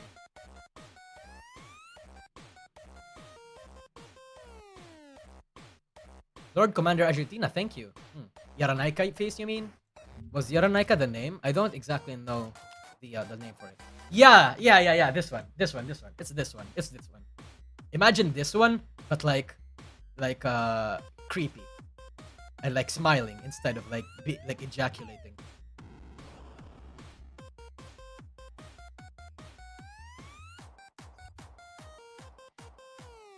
What would you do if you woke up and turned into a girl? Okay, if I turned into a girl, like a cute girl, I would probably like flirt with a lot of guys and like give them a lot of boosters. Like maybe I'll go talk to the nearest fucking nerd or loser out there. Maybe push him some compliments. Maybe call him handsome. All that kind of shit. Because I genuinely just want people to feel good. A lot of men, they don't necessarily. A lot of men, that's just what they need sometimes. Like a cute girl calling them cute, or a cute girl like giving them compliments. Like men are so emotionally deprived and emotionally, let's say, emotionally untaken care of that fucking one compliment from a random cute girl somewhere will ring in their mind for the next 5 years. It's so fucking good. Grope himself? Nah, I feel like... Nah, I'm not gonna grope myself. I feel like... Chat, look. If I change and turned into a girl, that would also mean that my instincts and my hormones and how I act would also be that of a woman. I would retain my memories, sure, but I won't have the same instincts that I would as when I change into a girl, right? I'm not going to be thirsty for other girls anymore. I would most likely be thirsty for other men, right? Or I guess I would be thirsty for other girls if I was a lesbian, but I'm not, right? Yeah. Amen, but it is the reality of expectation of guys. Yeah, true. Woman diva? That's cap. Wait, what do you mean that's cap? It's not cap. Genuinely. Like again, think about it. If I turn chat, we make jokes right now that I'm a menhera, right? But if I was a woman, I would be much more volatile. I would be much more hostile. I'd be going up on fucking Twitter and like making entire threads about the things I don't like. I would be blocking people. I would basically be like you know, like a weirdo. Like you're a Rusha. A more reserved Rusha, but a Rusha nonetheless. I would be an absolute fucking menhera. The only reason why I'm not doing that is that I can keep my emotions better in check. But the reality is, it's not even sexist to say this, women have more struggles keeping their emotions together. Women are more emotional. And indirectly, that causes them to be much more volatile, much more explosive and reactionary compared to men. That's not a sexist thing to say. I'm not misogynist by saying that. It's literally just a fact, like a scientific fact. I don't say that as a sexist thing either, as an insult to women. It's just a factor, you know?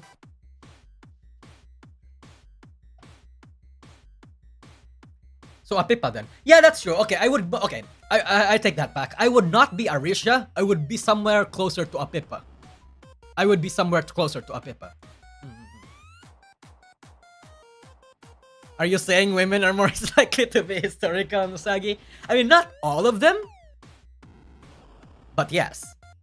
Obviously, there are women that are calm and composed, much more calm and composed than the average incel or the average men. But yes, in general, women are much more prone to outbursts.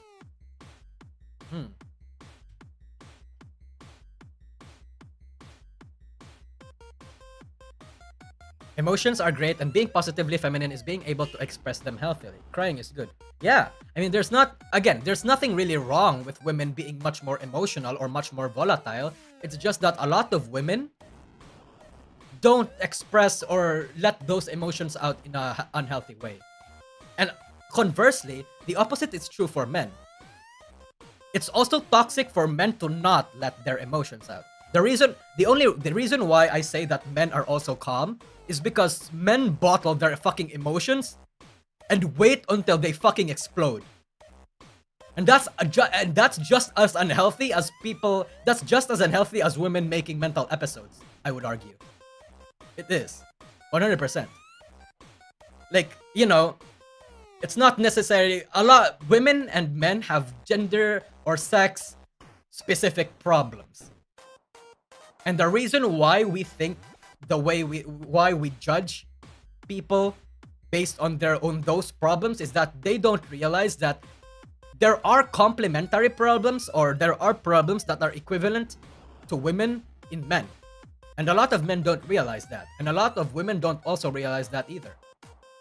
But I think a lot of people should. Because at the end of the day, men or women have the same problems, just expressed differently.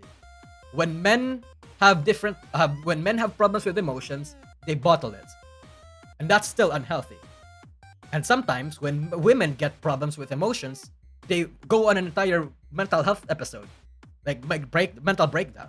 And that's also just as unhealthy. They just express it in different ways.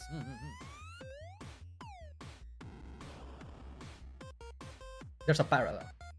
Yeah, there's a parallel. Don't be emotional, be logical, be secure.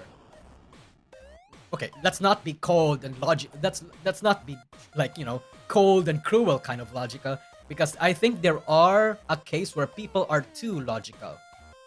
To a point where when people get too logical, they get to a point where they fucking like disregard human decency, they disregard rules, they disregard like unspoken cultures and those kinds of shit. They turn into fucking psychopaths. But yes, be balanced basically. Yeah. When you are too logical, you become an android. Yeah, you become this fucking emotional or fucking robot, where you operate on a very flawed binary system. So yeah. Energy gap. Oh fuck! This is the whole fucking. This is the fucking Miss Kuro thing that I tweeted a lot while. Emotional support Nosagi when. I need chat. I can't emotionally support you motherfuckers because I need to be emotionally supported. These days I'm very close to like going on an entire Menhera episode because fucking everything has been bombarding me lately. I'm trying my best to keep it in, by the way. It's okay. But yes. Would you let Ayame give you an Oni Ojo streamer? You guys are gonna have to explain to me what that is. What's an Oni Ojo streamer? Like a streamer similar to her? What do you mean? Chat, you have to educate me here, chat. What do you mean?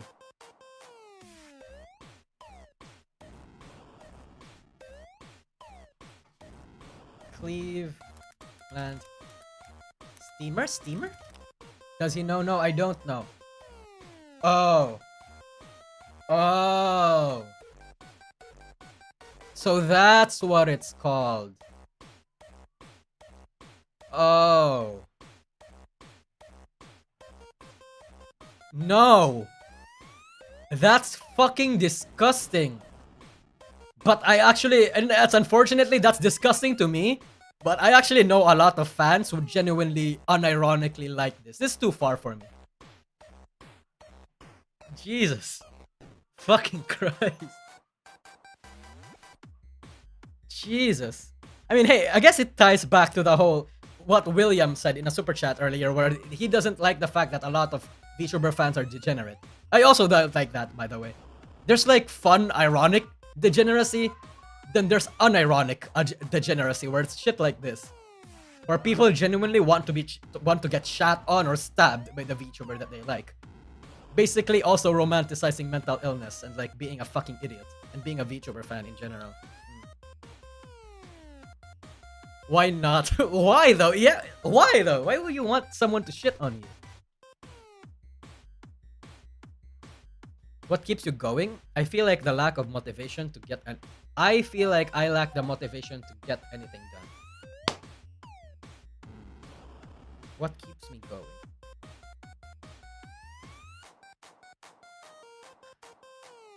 Me personally, I feel like I was thinking of some pseudo inspirational thing to say that, to respond to that. But if you just want, if that's a question directly directed to me, I would say that I don't have anything that keeps me going.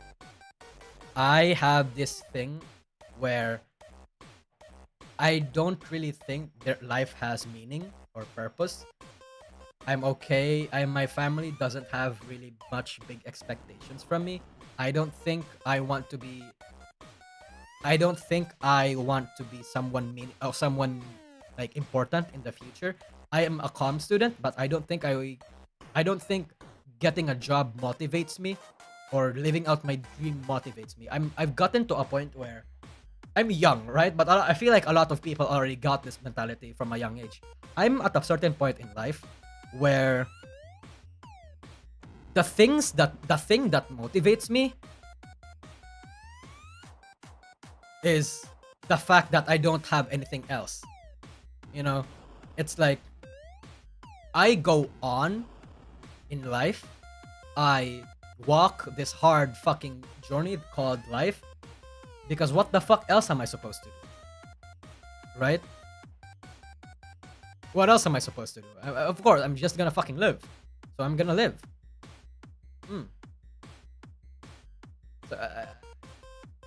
So, it's more like I'm keeping up what I have to do.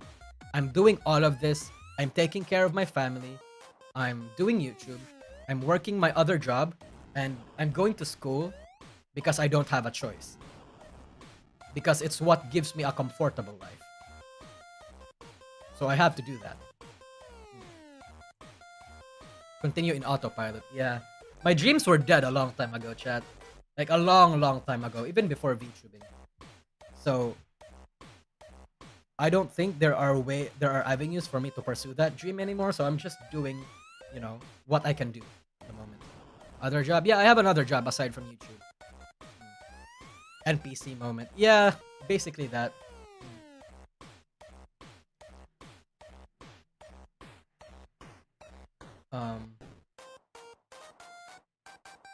What would happen if you woke up and found out that you and Coefficient fused together? I wonder what.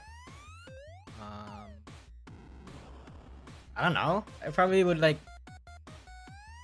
fuse together as in our personalities fused, or like fucking we get Mahito from Jujutsu Kaisen fuse us together or such kind of shit. But no. I don't exactly know what the fuck this question was supposed to say. But yes. If you had the chance to marry Picora, would you do it? Nope. Why would I? Why the fuck would I do that?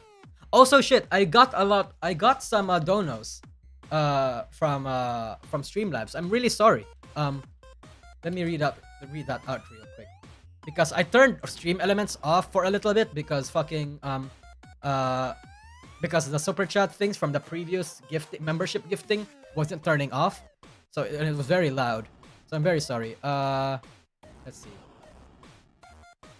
There was someone that donated a lot. Well, not a lot, but there was someone that donated. Hold on, give me a moment.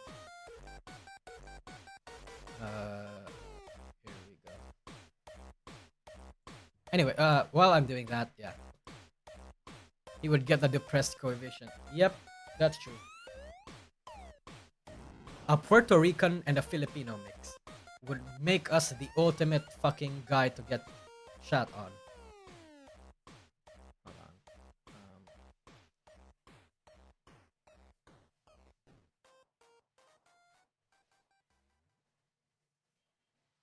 Super chat. Oh, they're all. Oh, yo man, thanks for the super chat. Hey Depnu, today YouTube recommended me a short video about a Philippines desert called Tahoe. Is it good? You like it? It looked quite twisted. tasty. Oh, dessert called taho. Yes. So taho. Thank you, yo man. By the way, so taho is basically fucking It's like soy and tapioca beans and caramel, or not caramel, well, it's basically caramel at this point, yeah, and like sweeteners, and like you mix it together, and it's kind of cool. It's a very it's a thing. It's a culture. It's a thing in the Philippines where it's definitely a, let's say, an acquired taste. If you didn't grow up with this, you probably will not like taho because it's very bland the first time. But yeah, taho is like very cool. I think so. I grew up with this shit. I remember starving back then because I remember starving back in elementary because we were at a certain point where we were so fucking poor. I literally couldn't even like pack lunch or that kind of shit. And like my friends would like go outside the school, fucking buy one of these for me, and I'd like fucking cry and thank him for feeding me. Yeah. So I grew up with this shit. So I really like it. Brown sugar that's melted, added to it. It's good for breakfast because it's sweet and warm. Yeah. Basic caramel, right? Yeah.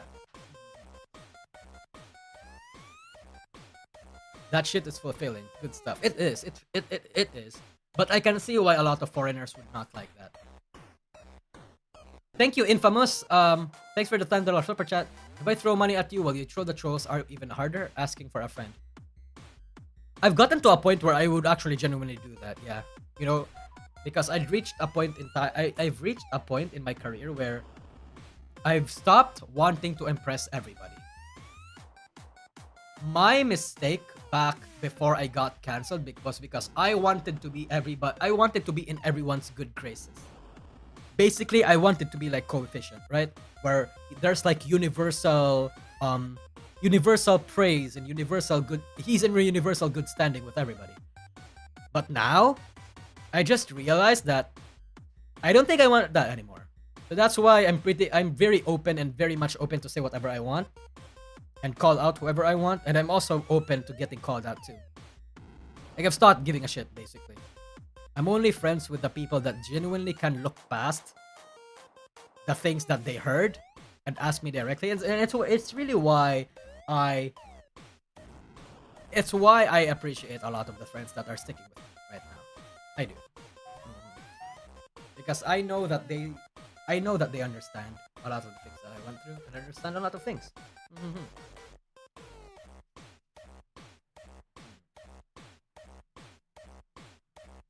Similar looking with Indonesian snack babur samsam.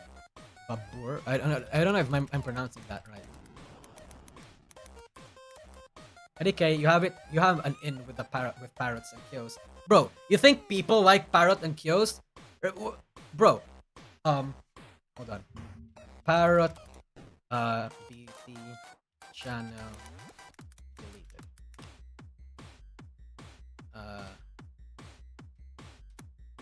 Reddit. Parrot and Kyo aren't exactly fucking like well liked universally. They're not. Like where I remember when Parrot got fucking nuked on YouTube for a little bit, a lot of people in Reddit were genuinely shitting on him. Like literally telling fucking people they literally were telling Parrot, hey, he's just a fucking grifter browsing some 4chan with cheap content. He deserves to be nuked. Those channels are like a danger to VTuber culture and the VTubing industry. They should stay then. Like, people genuinely did not fucking hate, people did not like Parrot. People also don't like Kyo. But I'm good with them. Because they genuinely see me. Like, I have very few friends, but they're friends that I would actually genuinely ride or die for. And if I was friends with everybody, like let's say I was friends with a lot of HoloLive members, and I was friends with a lot of VShojo members, I would have to like walk on eggshells, chat. Thank you for the super chat. But yeah, I would walk on eggshells if I was friends with a lot of big players. Because my videos, I would take care to not try to offend any of them. I would take care to make it so that they don't misunderstand a lot of the things that I'm saying. That's practically why False is like a shill towards certain VTubers and towards VShojo, right? Why he like does that things, do those things, because Foss has to walk on eggshells. He has to be careful. He has a career. He has a fucking profession and a job and a company to protect. I don't. I don't care anymore. I don't have that handicap. That's why I can genuinely talk about anything and talk about anything and talk about anyone. Yeah. Also, Punk Lopi, thanks for coming in. Oh shit, you're live. How's stream going? Stream's really going really good. Thank you for hopping in. But yeah, okay, Lopi is also one of those people that I would actually ride or die for. Chat, you have no fucking idea. Back when I was so fucking like bombarded with harassments, my emails and my fucking Twitter were like getting like fucking like my inbox basically was full of fucking death threats. And normally I don't give a shit, but like it gets to a point where when I open Twitter, the first thing I see is someone wishing death upon me or whatever. Although at first you don't give a shit, slowly, little by little, it gets to you. It kind of gets to you, you know? Add in the fact that I am also not that stable. I'm not that, let's say, I am emotionally stable. I can keep my my head cool. I can keep a cool head basically. But those kinds of shit, it kind of like, ooh, it gets to you. And Lopi was one of the first. Lopi was one of the only people. Lopi and I never actually talked to each other before this, but Lopi like DM'd me, telling me that hey, chin up, bro, it's okay, stuff like that. I'm sure a lot of people understand. So yeah, but Lopi was there when a lot of people were shitting on me on my very darkest time. So I'm ride or die for Lopi. Emotionally stable, sure I am, Lopi. Fuck. There's a difference between mentally and emotionally stable, right? I would say I am emotionally stable. I can check my emotion. I can keep my emotions in check, but my mentality, like how I think, that shit gets out of the wazoo. Fucking, that shit like gets all over very fast.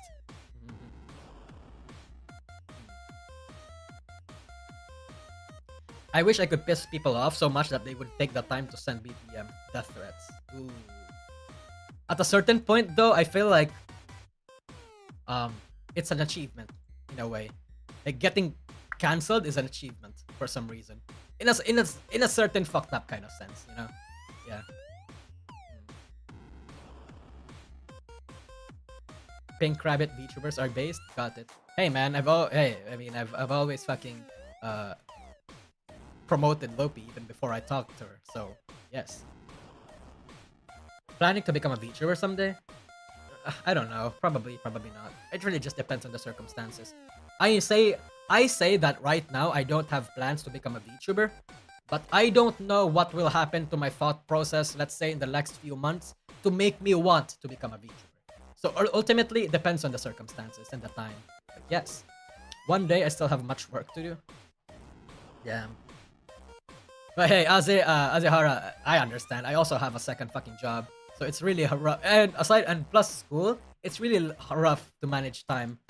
The only reason why I'm able to stream right now is that I scheduled this at a point where I don't have school. I'm supposed to go to school right now, but it got like like postponed. It got moved to like 1 o'clock because they're going to use like the rooms that we were supposed to use. Bro, you should get a model. You're technically pre-debut right now. I don't know what kind of model I want though. Because if I make a Nusagi avatar, I'm pretty sure Cover Corp would be up on my ass. But then if I get a human avatar, a lot of my fan base would not like that. I held a poll a long time ago. Yeah, I made this poll where I asked if people want a human avatar. A lot of people, like 90% of people, did not want me to become human. See? Well, it's 88 right now, but yeah, basically 90%. They did not want me to become human. So it's hard. It's hard. And I feel like I'm in that point where I'm stuck between choosing to do this or just I'm choosing between having to make it that I become a human, get my own avatar, but at the risk of, let's say, alienating or turning off a lot of my fans. But if I don't become human, if I stay the Nusagi avatar that I am now, I stagnate. I basically remain a Nusagi for life. And that's the problem with me right now. And it's a bit of a paralyzing thing. I can already imagine the absolute hijinks you and Lope and Parrot could get into. Yeah, man. I mean, I don't know if you guys were back in the fucking Parrot and Sayu collab that we did back then, but shit was fucking wild. We had a good time. We started talking about our childhoods, about politics, and then the fucking we started getting into politics for some reason, right?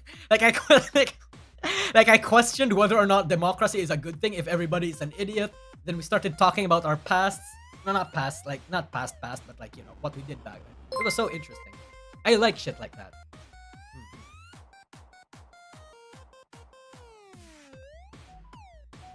I am sure you all feel outgrew the Nosagi. Yeah, I 100% did.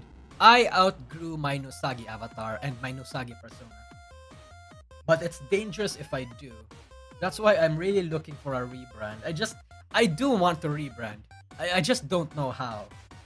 I want to rebrand while keeping the most fan base as I can. It's hard. I already answered this. How much dick could a dick suck dick? How much dick could a dick suck if a dick suck could suck dick? Yes. Yes. I'm sure that was supposed to be a wordplay thing. Fortunately, I happen to be very smooth with my tongue if I read stuff. What day was it on? It was like in American time it was like September 28th, but in like Eastern time it was September 29th. Yes. Always wonder. Why do you have Jack Daniels bottle? So Depressed Nosagi was supposed to be like a fucking wait, hold on. Pecora holding gun. What no. Holding gun. Pecora side. Yeah, so my original avatar was this one. This is my original profile picture and my original everything.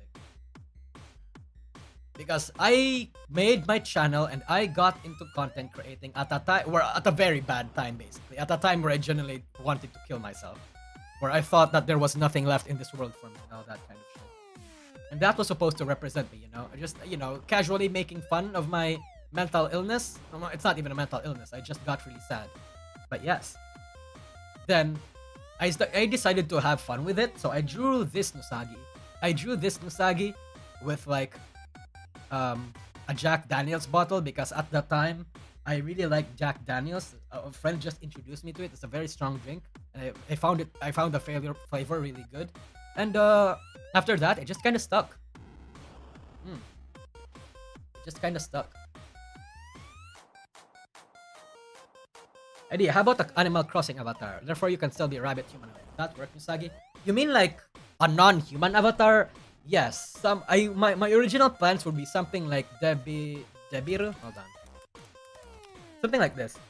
So this is Debiru. He's a Nosagi. Sorry. He's a Nosagi not Nosagi, Niji Sanji member. And it's pretty much just a mascot VTuber. It's the thing that I wanted to go on to. But it's hard. Character design is hard. But that's why you call it Depressed Nosagi. Yeah, a lot of people think I'm faking it, but Depressed Nosagi was genuinely made out of like... it was made out of very real circumstances. But mentally speaking though, I'm fine right now. That's why I think that I did outgrow my Nosagi avatar. Why do male VTubers all look so incredibly homosexual? Like, why isn't there any male VTuber that's just a regular dude? Well, because Okabe Rintaro,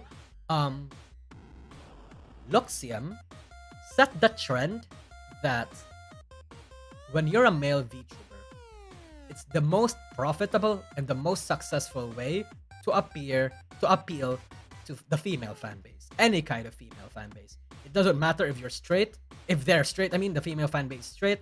Does it matter if they like Fujoshi shit? Does it matter if they like those kinds of shit? You appeal to women. You appeal to like horny anime women, anime fans. I mean, because it's very much a growing fucking demographic right now. It is like Look, like for example, it's not just in anime. It's not just in VTubers too. It's in anime culture in general now. Like, I was very much surprised when I saw this recommendation on my YouTube algorithm. So,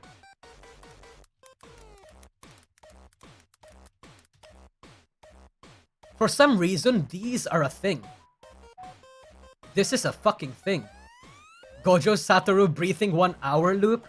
Like, it's these aesthetics, that hot man ikemen aesthetic that got really well. So you need to do that so you get successful. Yes. The only straight male VTubers are the default Vroid models. True. And it's why a lot of male VTubers pretend to be gay. You know how a lot of female VTubers also pretend to be lesbians? Because, you know, that's what satisfy the fans. A lot of male VTubers also pretend to be gay. They do. And it's a VTuber thing. Male VTuber fans when females act gay, and male VTuber fans act when male acts. Yeah, exactly.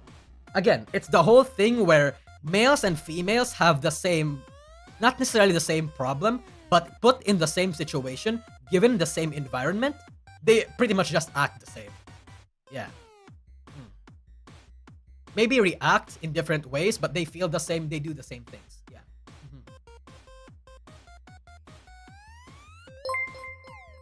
Oh, thank you for the super chat, by the way. The closest straight and popular male VTubers right now are Holostars. That and Adel. Adel is mega straight, but he does make a lot of gay references or like gay jokes or like gay vibes with Connor, C-Dog VA. The only reason why I'm saying that Adel is gay is because fucking Yanners is his girlfriend. Women like Yahweh and like Yuri. Very simple. It's very simple. The world is that. Vote to change the BGM. Okay, I'm gonna change the BGM next stream. How many Menheras does it take to screw a light bulb? None, because they're already screwed up. Right? None, because Menheras are already screwed up, and they can just, yeah, whatever. Would you technically be legally distinct from the Nusagi branding if you just got rid of the carrots? Hard to tell. I don't know. I really don't know, Lopi. Because, sorry. Pipa fanbase. So, fuck. Where's that? What's that? What's Pipa's fucking song again? Pipa Idol. Wait, fuck. Pipa's fucking song! Fuck!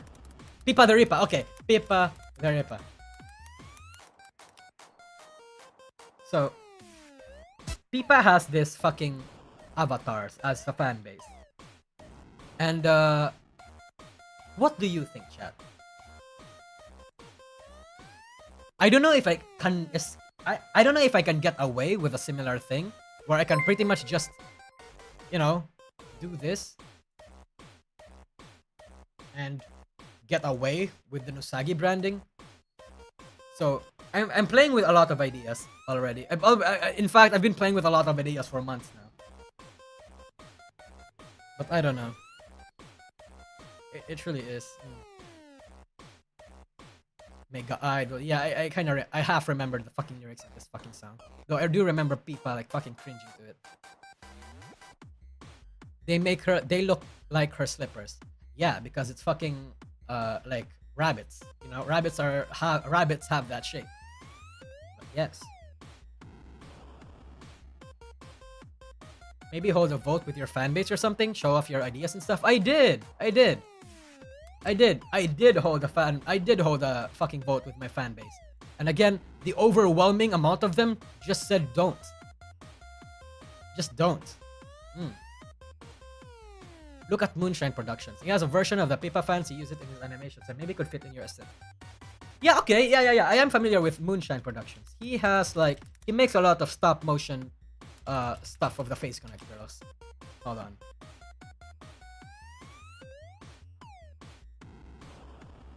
Tipa. Which video was it? Looking for it.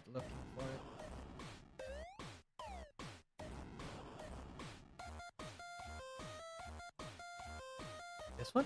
Wait, no, was it this one? God damn it. Fucking, I can't find it. I don't remember which video was. Or whatever, but yes. It's the Pipakistan. I don't know how to... Papikistan one. Okay.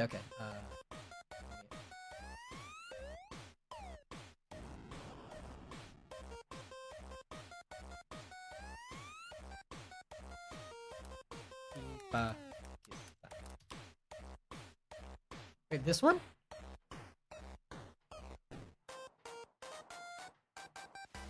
Fuck, I don't remember. What's the name of the actual video?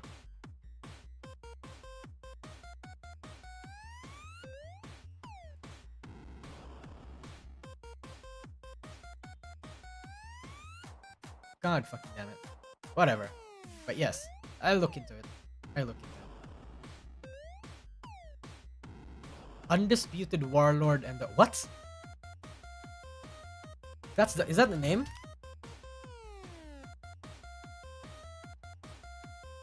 Is that the name? Undisputed Warlord and... I'm sorry, I haven't caught up to all of this guy's stuff. But whatever. I'm fine. Do you think there will be a Hololive PH? Nope. Hololive is too small and too niche a demographic for Japan to take interest in us. The only reason why they branched out to Indonesia is because Indonesia and Japan has a very close business relationship with each other. And it's much more, and there are a lot of Indonesians who speak Japanese. In fact, chat, the reason even why Cover even went into Indonesia in the first place was because Nijisanji expanded to Indonesia first. Indonesia is also the fourth largest population. Yeah, that's true. Mm-hmm.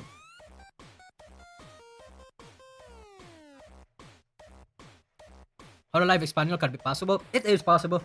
It is. Like, appealing to the Latinos and the Latinas are very lucrative in this industry. It's just that Cover really has to play really, really cunning in order to do that. But then again, I mean, Idol is doing that already. But I don't know. I'm just hoping that for people to get into the ES scene, the Espanol scene, they have to do their fucking diligence.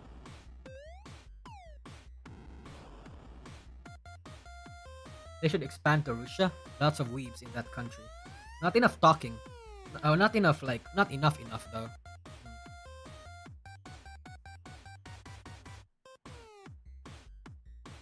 Next question. First there was a gamer bathwater, now there's VTuber toilet perfume. TM. Fuck yeah. A lot of things would genuinely do that. How much do you think Sweepis would cost? Knowing Suipe and how business-minded she is, she would probably sell it for like $1,000 or something. Well, not $1,000, but like $500 to $1,000 or something. But she's not. She's not that of a degenerate, so she won't.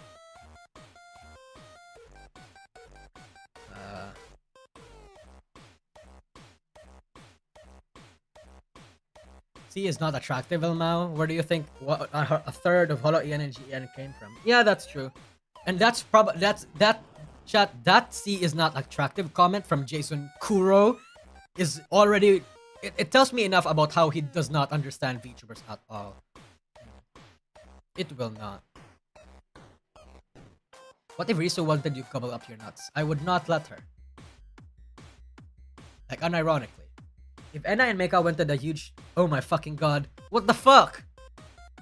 If Kiara wanted to bite off your dick, would you let her do that? No. Where are you from? I like your accent. I'm from the hellhole known as the Philippines. Hello, Dian. I'm on my lunch break. Any drama? No drama.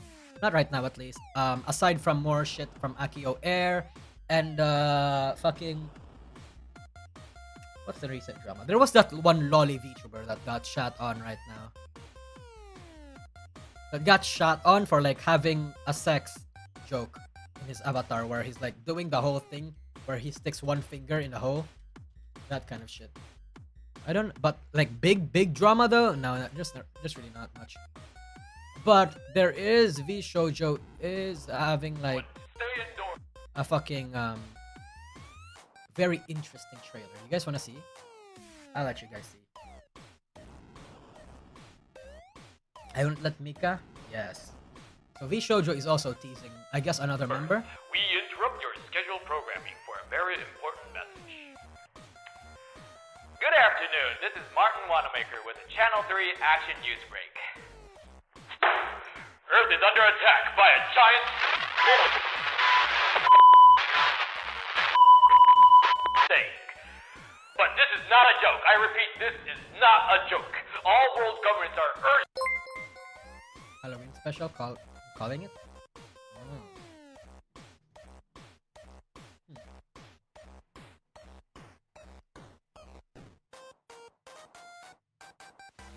I don't know what this is, chat, honestly.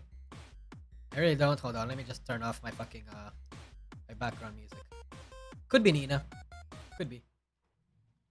Urging everyone to stay indoors, barricade all doors and windows. Stay on high alert. We have no idea what the new predator can do, but they are very, super, highly dangerous. Please, Bishoujo, save us. Guess is Halloween outfits is my guess. Not funny is what it is. Yeah, it's kind of not funny. It is cryptic though, because it teases out. Everyone, stay indoors with windows. Look, Stay on high alert. Listen to this. Listen to this. Listen to this. We have no idea what the new predator can do, but they are very, super, highly. We have no idea what blank. We have no idea what who blank certain person can do. So yeah, I think this might be a new member, or it could be a Halloween outfit. Yeah.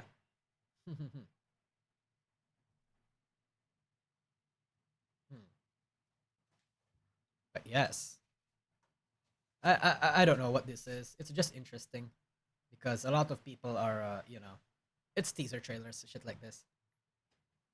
In before mandatory Nina posting, yeah, everybody's gonna. Actually, you know what? Let's look at the fucking the quote retweets. We're all doomed. Another one. Nice. The gun run. Interesting that the gun run says that.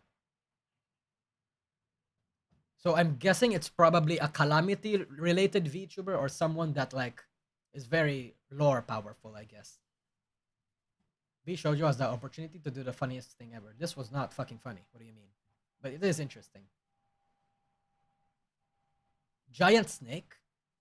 For a very important message. Good afternoon. This is Martin Wanamaker with a Channel 3 Action News Break. Earth is under attack by a giant. I don't know. By a giant something. Are monkeys real? Is that you, Jason Kuro? No, they're not real. Monkeys are like lab created creatures manufactured by the government so that they can make evolution, the concept of evolution, believable.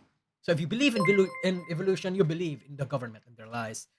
The government makes it so that people want to believe that evolution is real, so the government can come up with can proceed with their plan to expedite quote unquote evolution. And by expedite, I mean like change humans, like literally morph them into better, more enlightened physical creatures. And the reason why they want to do, and they want humans to be more accepting of that process, so people can internalize that it's just evolution, man. Humans growing different limbs and like doing weird shit, that's evolution. We came from monkeys. Monkeys are definitely real. We used to be monkeys. Do you know that monkeys exist? Fuck. So it's definitely okay for us to do this because it's evolution. It's a natural process of nature. Why are you stopping it? Yeah. Yes. Korea is simping to PH like they doing a left-right meet and greet concert. They're making up Kayfabe. They're making Kayfabe fans in the PH. Recently, twice did a concert in the PH arena. Yeah, a big demographic of K-pop stuff is Filipinos. They are. You mentioned a certain infamy in the My Little Pony fandom. Could you explain a little bit here, since that isn't in such a public space? I mentioned this in the Pipa collab last year, but I don't have a fame, or I'm not famous in the My Little Pony fandom. It's just that I was very active. I had this one OC called fucking Blaze Protostar or whatever, and then I got bullied a lot for that. But I was really proud of my OCs. What if the monkeys are the government and they just profit off of our work, and when we go to sleep, they go underground, eat bananas all night, and laugh that we have to pay taxes? Yeah, fuck. Taxes indeed. But that would entail that the monkeys are more intelligent than humans, right? Are all monkeys in the world actually just smarter humans? Are we actually the devolutionized? Are monkeys actually the evolution of humans? Something to think about, you know? Mm. You deserve to be bullied for being a brony TVH. I can eat that. I can eat that. You know what? I can recognize that I was very cringe back then. So you know what? I'll take that. I'll take that. You know what? Maybe I do actually deserve to be bullied by being a fucking brony. But yes, you are not immune to propaganda. Mm. Which one was your favorite of the main group? Fluttershy. Fluttershy was my My Little Pony Oshi. I loved everything about her Fluttershy, and his friendship with Discord.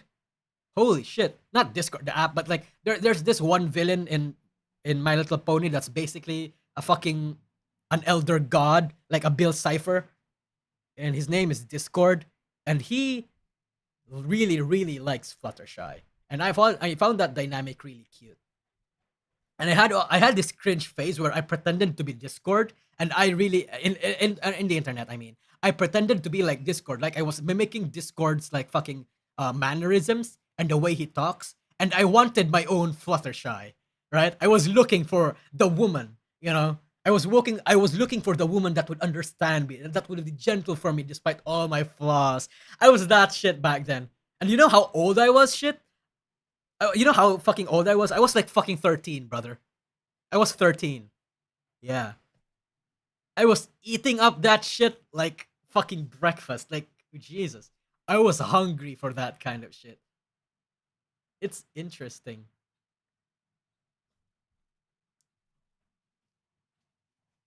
Is Discord the goat looking dude? Yeah. He is the goat looking dude. This guy is like, okay, Discord. No, MLP.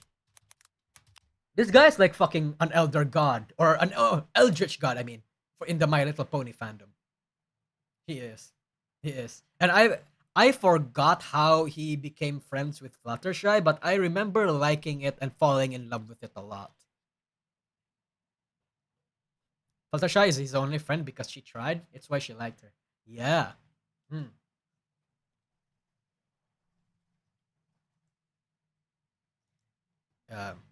Yes. Considering how you feel about the majority of VTuber porn, what are some pieces that actually got you going that you recommend? Okay. So, remember earlier. Okay, for a lot of people that don't like talking about this, close your eyes, cover your ears. You might not like what I'm about to say because I'm about to go sicko mode.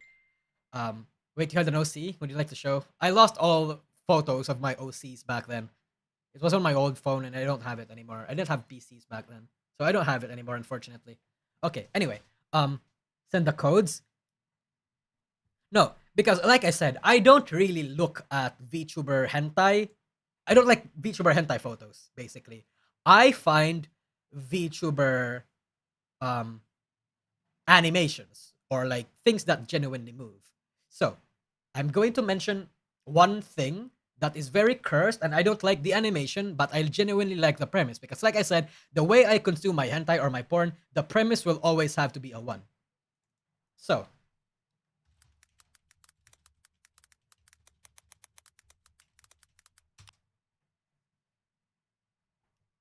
I'm not gonna show you guys. Go to X videos or whatever. Search this Hololive time stop, and I think you'll like it. If you're the premise guy, because I really like the premise. Because the premise of this one particular piece is that there's this guy, right? And fucking Virgil makes into an appearance here. But anyway, there's this like guy, right? And like Amelia Watson, like Ina and Kiara and fucking whoever, the myth girls get into a hotel or something. And there's this creepy dumb guy that's like watching them, like peeping on them. And then he discovers that there's a fucking watch that Amelia Watson drops in the fucking Amelia Watson drops a fucking watch, her time stopwatch on her clothing place, on her clothing station. So that guy picks it up, realizes that he can time stop with it, and then he proceeds to fuck like Gura and Kiara and Ame. That's the premise. That's the premise.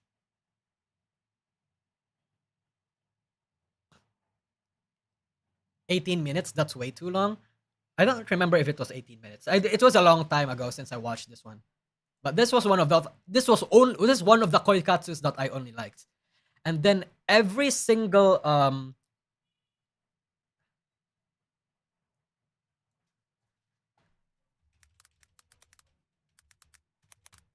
this one is also good.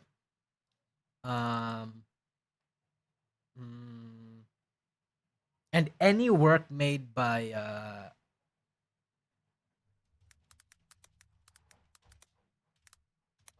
fuck, it feels so wrong looking that up. Davania? Who was that? Chat, have you seen the Ina, the Kali, the Gura, and the Kiara one? Where that was like 1 minute. Like 1 minute. Hold on. Fuck. Hold on. Actually, you know what? Let me just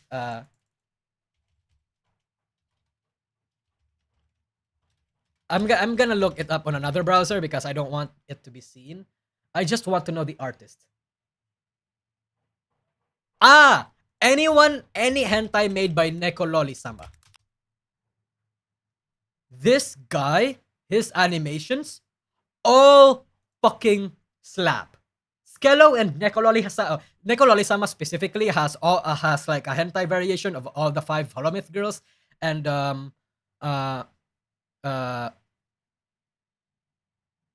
Skello is also cool. But yes. What are you talking about again? Hentai.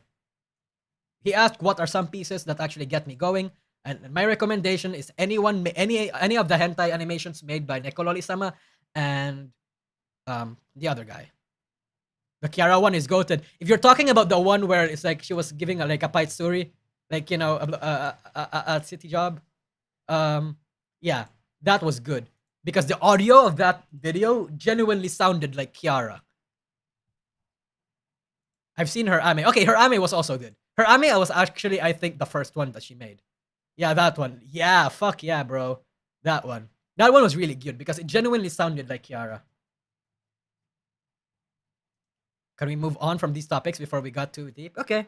No wonder. Someone just asked, so I delivered. What level of schizophrenic are you? I don't. What level of schizophrenic? Well, I'm not genuinely schizophrenic. Yeah.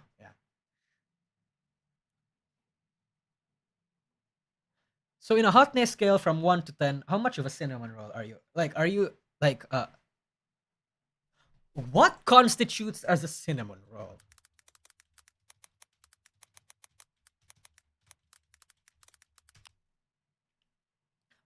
No, fuck.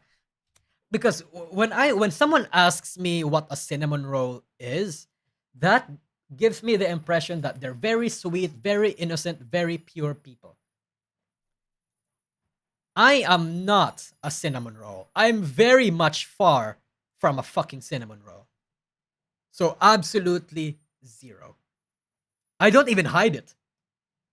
But in terms of hotness scale, like, I guess my appearance, I don't know. I guess it's subjective in a way. But no, I don't do that.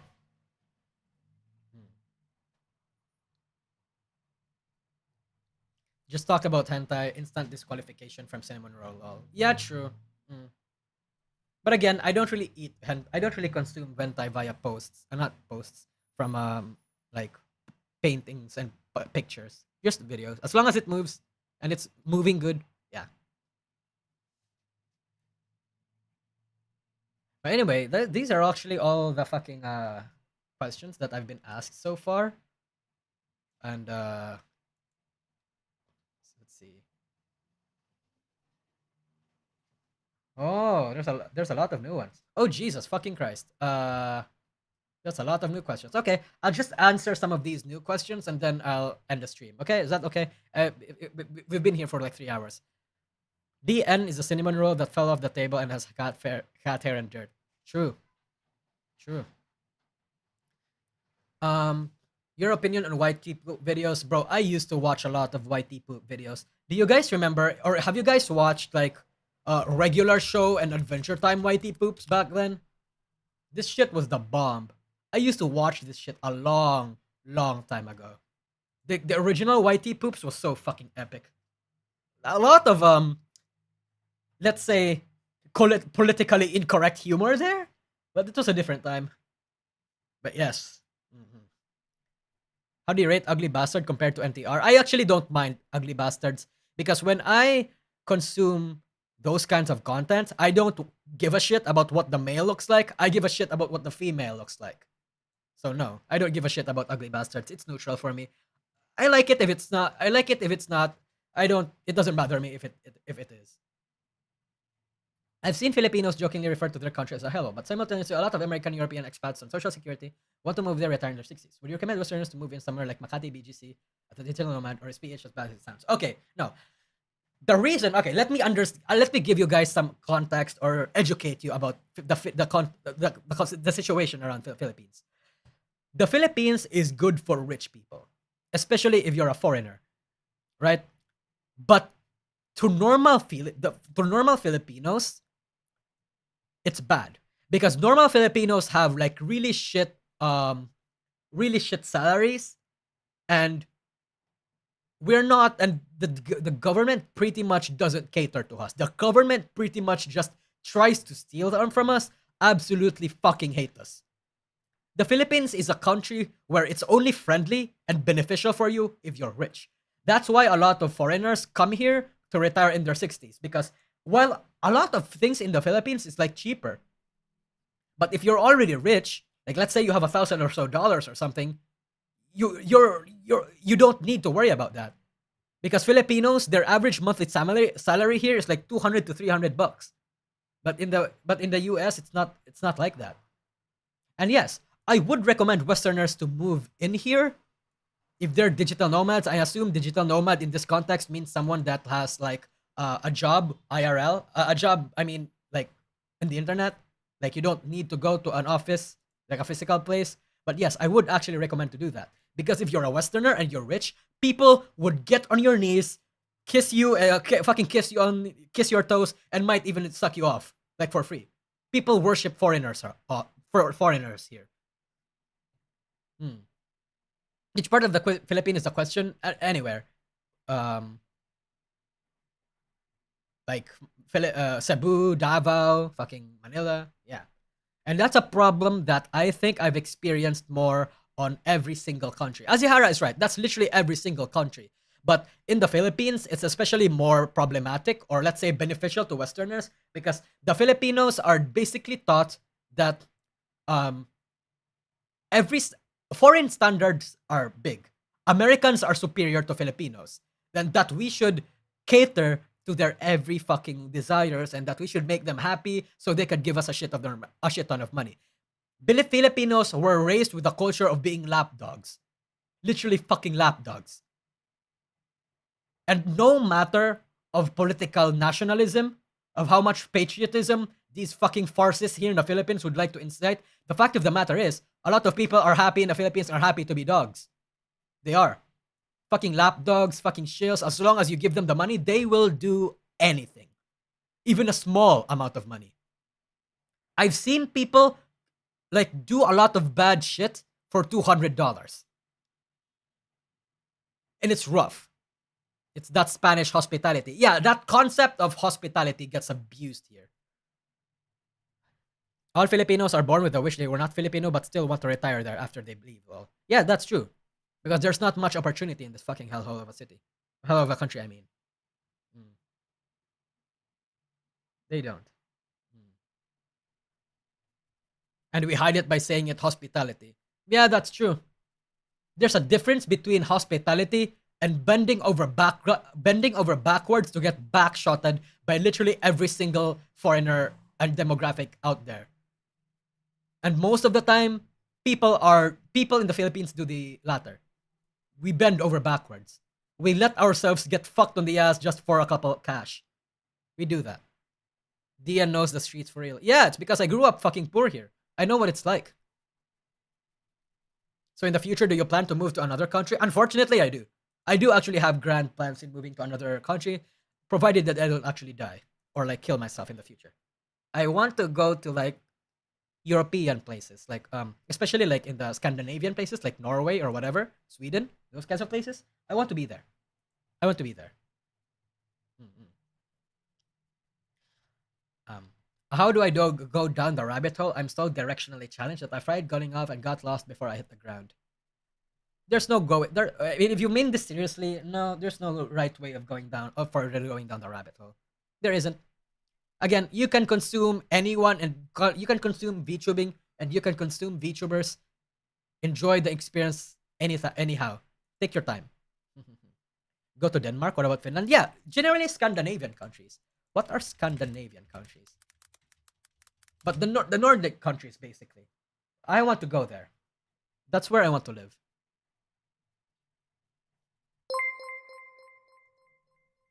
Okay, but what if you just made a photorealistic version of the Nostalgia and call it a day? You know, like a complete nightmare fuel? No. Be the rabbit. Thank you, Zerk. Thank you, Zerk. You still play Genshin Impact? I remember watching your video shitting on the Inazuma arc. I agree with your points, but I'm already in too deep there. And at this point, I want to see it till the end. I don't anymore. I don't. Yeah. I said this at 1.2, but the Inazuma, I genuinely wanted to be a Genshin tuber back then.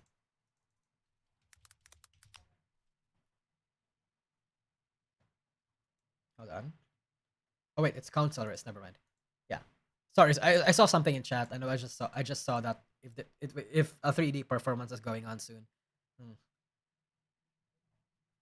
But not anymore. I don't play Genshin anymore. I got out, and I'm not. It's lucky that I got out. Even honestly, it's lucky that I got out. Not a question, but I hope you can understand. You can withstand the mental breakdown when it comes to the point where it's a bit too much to handle. Whenever that is. Hope the best for you, boss man. Thank you. And yes, I do. I do try my best. At this point, I have to. I don't have a choice. If you become a VTuber, you will have a hard time balancing school, VTubing, and researching for your main vids. Exactly. That's why I plan to stop school again. Temporary though, temporary. Because here in the Philippines, chat, the school will always be there waiting for you. But a job won't. If you get a job before you get school, okay, if you get a job instead of school, my advice would be always to take the job first. Because in this economy, in this state of the world right now, it's very rare to get a job. But school is like common. There's no waiting line. School accepts everybody. School will always be there. Jobs won't. So yes. How far do you squirt? I'm not gonna answer that. But I've been watching VTubers since time Koei started his Diary of a Simp series. Was wondering if you had advice for finding smaller indie VTubers to watch or recommendations on any in particular. My advice would be to find a VTuber agency that you like. Like for example, if you like Pipa, or if you like the kind of Pipa is, or if you like the kind of person Pipa is, kind of content creator that she is, you might as well like get in VTubing. I mean, Face Connect. Yeah, you might as well. Stuff like that. like I don't have recommendations in particular because I don't know any of your tastes. My recommendations might not work well for you, but all of this generally starts with either you actively looking for new VTubers to watch, the VTuber getting boosted on fucking Twitter or any social media, and then just you falling down the rabbit hole. Or just look at the content creator people collabs with. Yeah, that also works. That also works. Mm-mm. You think the VTuber scene is gonna get bigger in the future, just like what happened in rlly? Yes. If there is genuinely a Filipino VTuber that can break into the normie Philippine scene, yes, there will be. And there is gonna be a lot of fucking idiots, a lot of VTuber idiots, like like CEOs that wants to cash in on the trend, and that's gonna be good for my business because I'm gonna give them my calling card. Hey, if you want help, pay me and I'll help you. Cookies and cream ice cream or vanilla ice cream? Cookies and cream. Cookies and cream. How many languages do you speak, Nosagi? Do you watch Bakura or other Japanese or subtitled? I watch other Japanese VTubers subtitled.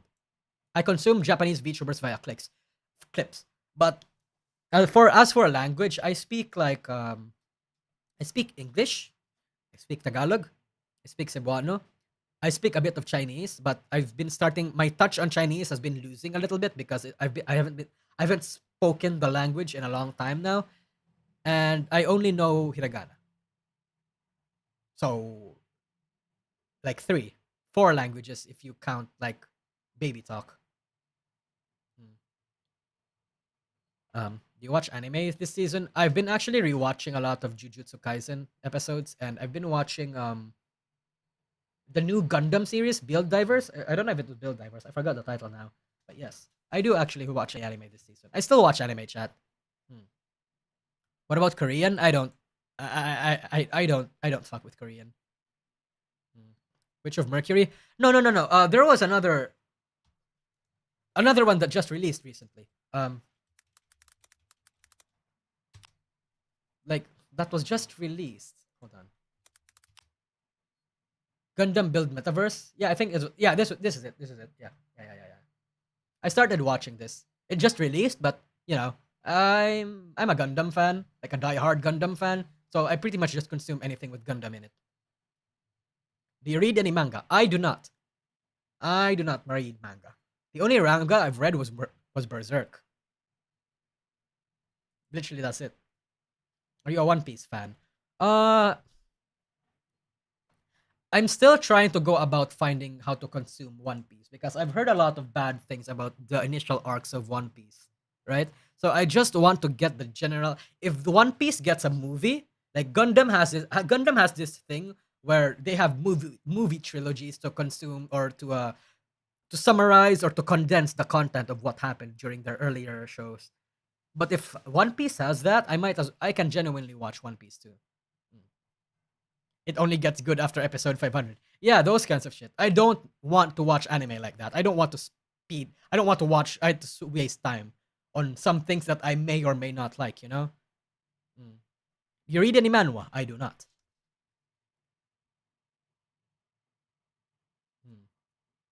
Oh, recap episode thing? Not necessarily a recap episode, but more like a condensed version of what happened. Your favorite Gundam? Ooh, interesting. My favorite Gundam.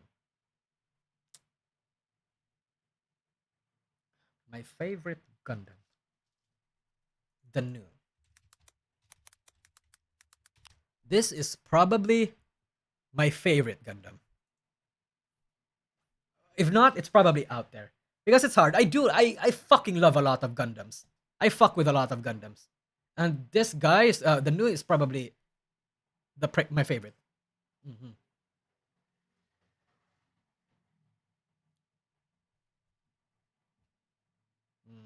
Let's see. What are other Gundams? If we're talking about mobile suits in general though, Sazabi. The Sazabi is so fucking sexy. Shit.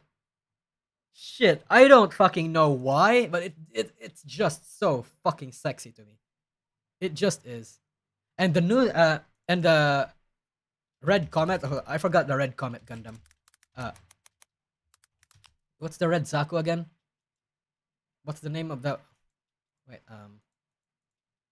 I forgot. Fuck, I can't believe I forgot. Not Zaku. Like, I should do that. I was given a Gundam that I never built. Wait, really? You have a like. No, wait, Lopi. You have a fucking You have a gunpla with you. What is it? Sinanju. Oh yes, Sinanju. Just Sinanju. So fucking sexy. It is so fucking sexy. Look at him. Look at him. Jesus Christ. Fuck. It's so hot. It's so sexy.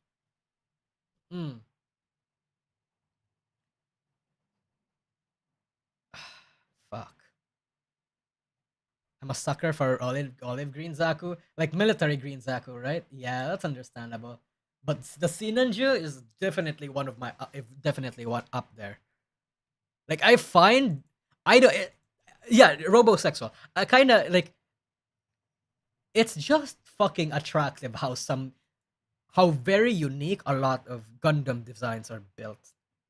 Jesus. Yeah, I visited some friends and one of them gave me a Gundam because I've never built one. Also don't know what Gundam it was. Let me check the box one sec. Okay. Sinanju looks like the best Xeon mobile suit. It kind of is. I think, me personally, I kind of think that is the best best Xeon mobile suit. A lot of the Xeon mobile suits are kind of wacky. Like the guy. Fuck. Fuck. I forgot the spelling. Fuck, what? Agugai. Yeah, their names are pretty fucking weird too. Like a lot of the Xeon mobile suits are pretty weird. Nihilist Neosin suit. It's red and gold. Hold on. Commander Nihilist? Wait lang. No, not Commander. What? Nils.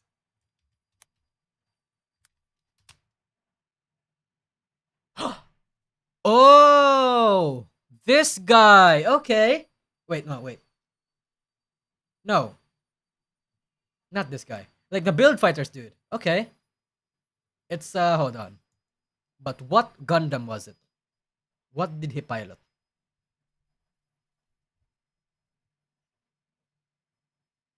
Okay. So he has an Astray Gundam. He even has a fucking Togis? What?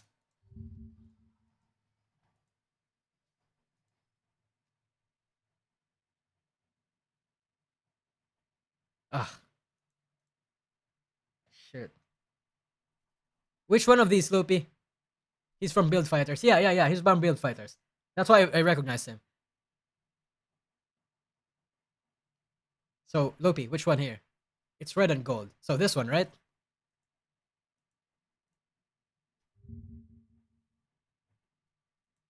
This one. I'm gonna assume it's the Astray. Yeah. Fuck. Hey, hold on. No?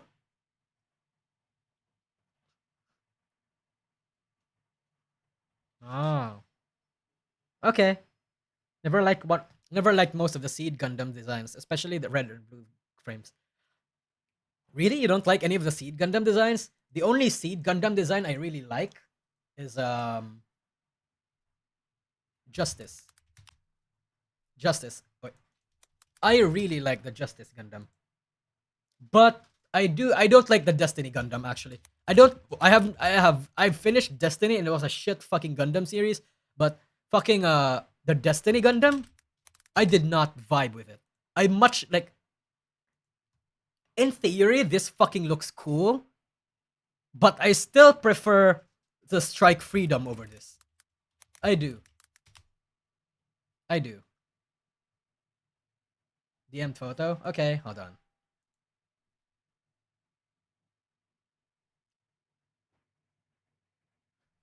Ah, okay.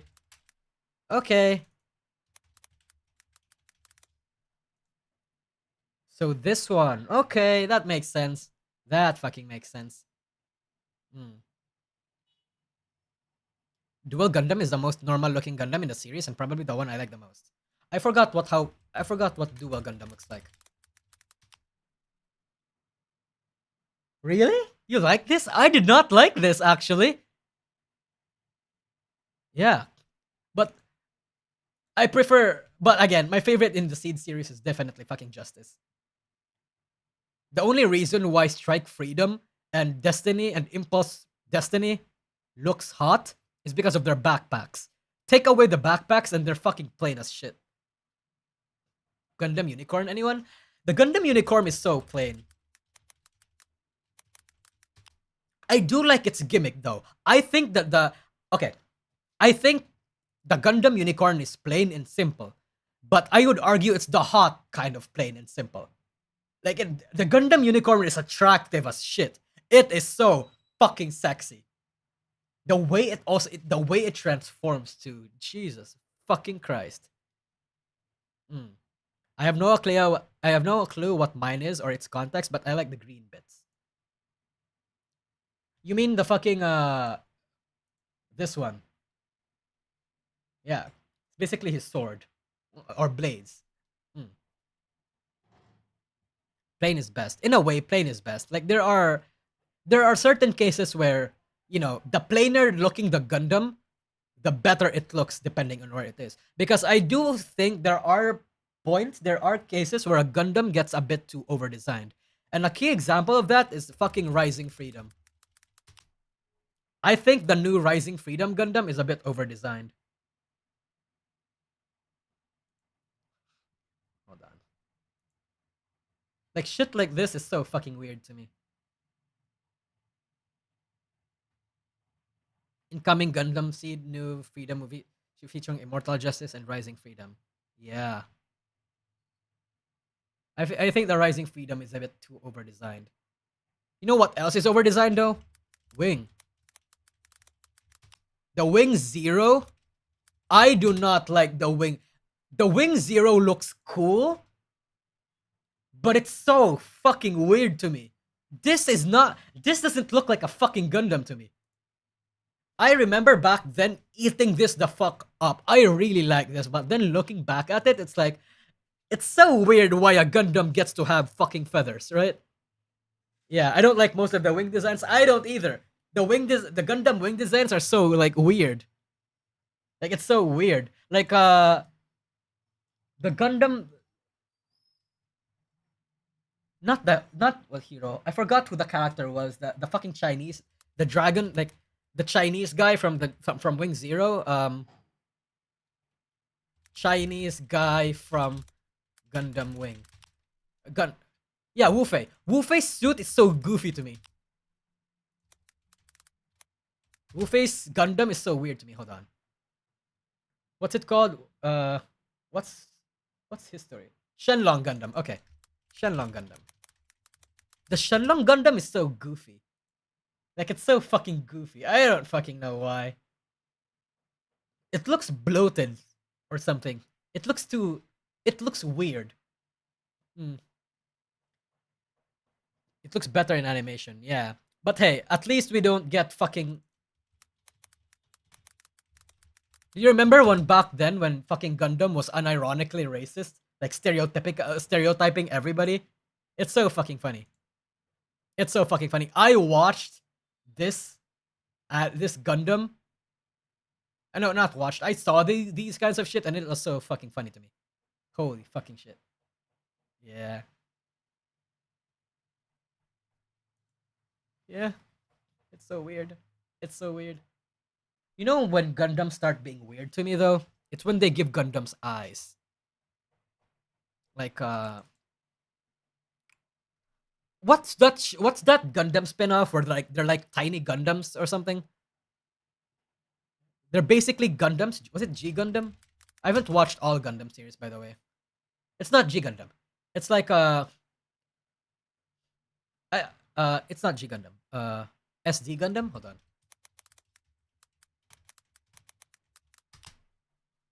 Yeah. Wait. No. Yeah. I avoided these Gundams like a motherfucker. I did not. I fucking did not like these kinds of Gundams. It was so weird. How about okay? So if we want to talk about Gundams, for the Witch of Mercury suits are actually really good. I don't know how to spell Schwarzette. Okay. So Schwarzette. Okay, yeah. Okay. The Gundam Schwarzette was so fucking sexy. It is so sexy. This is so sexy. Hold on. Levanta a mão, quem gosta de bucetão, enfia no bucetão. Shut the fuck up. Hold on. Where is it? Where's the fuck where he transforms? No, not this one. Not this one. The one where he transforms and it becomes a fucking samurai sword and like it's like he has a fucking wing. It's so fucking epic. The witch and the witch from Mercury suits are so cool. Hold on. Let me what's her name? Calibarn. The Witch of Mercury suits are great. The series is terrible though. I half agree with that, Azehara, because the first half of The Witch of Mercury I genuinely liked.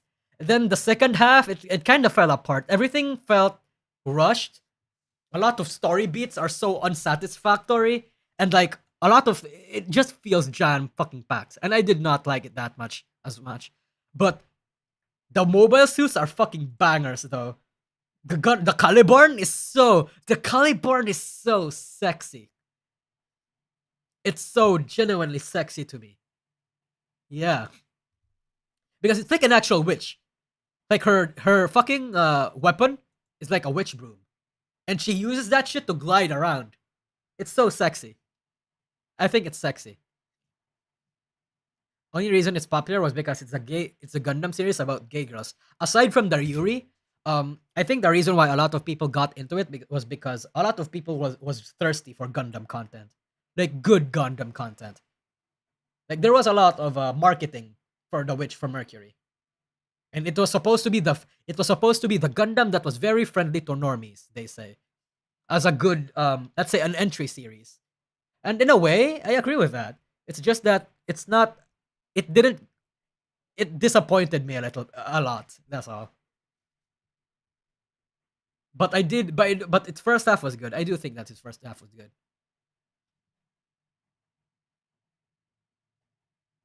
I watched for the Yuri, but then it got rushed and stale. Yeah, it did get rushed. It did. Like the concept around it was so fucking good. The Witch from Mercury, bro. If the Witch from Mercury was like given a second season or like had more episodes, it would have been fire. IBO was nice. Everyone hated the ending. I loved it. What do you mean? I don't actually see a lot of people hating the ending, but yeah. Iron-Blooded Orphans, I would argue, is the better gateway. Wait, no. To Gundam than The Witch from Mercury. So Lopi, if you like Gundam, Iron-Blooded Orphans would actually be the great entryway for you. Because I'm not gonna spoil how it ends, but it was genuinely a great ending. It stuck to the themes. It's unconventional because Gundam endings usually don't go like this, but it stuck to the theme of the story. Mikazuki was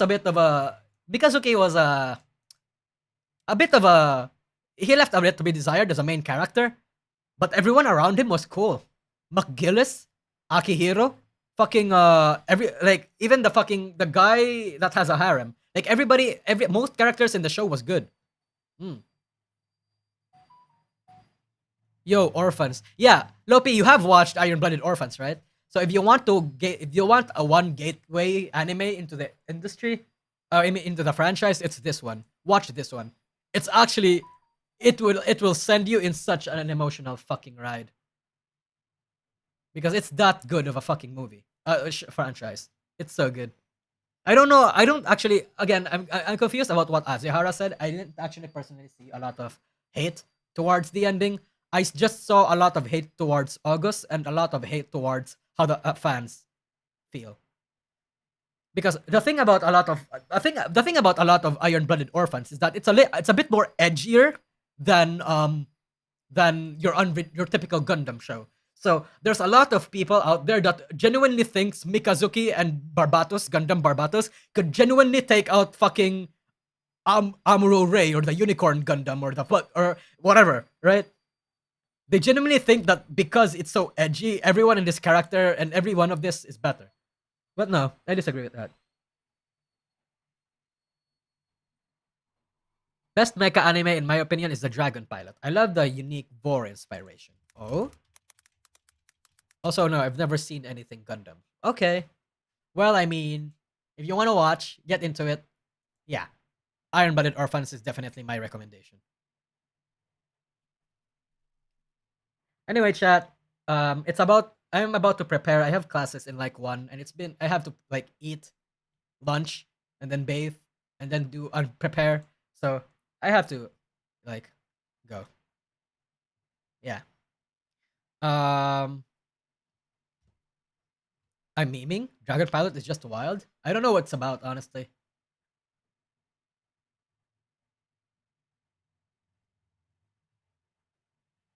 Is this VOD gonna stay up? Yeah. Sure, why not? Yeah, I'll keep up the VOD. It's not like I showed anything rough. Yes. But anyway, yeah. Thank you for coming, everybody, chat. I will actually just go now. I'm very sorry for a lot of the dono. Yeoman and who else was it? Yeoman and Infamous. Again, thank you for the super chat. Like genuinely, thank you. I not super chat for the dono. I'm sorry that the notification did pop up. I turned it off because fucking it was annoying getting all the membership announcement bombarded to me all at once. But yeah, aside from that, goodbye chat. Bye bye. Bye bye. Bye Lopi. Bye everybody. Bye Azara. Bye bye. Bye bye. I'm now going to go to school now and try not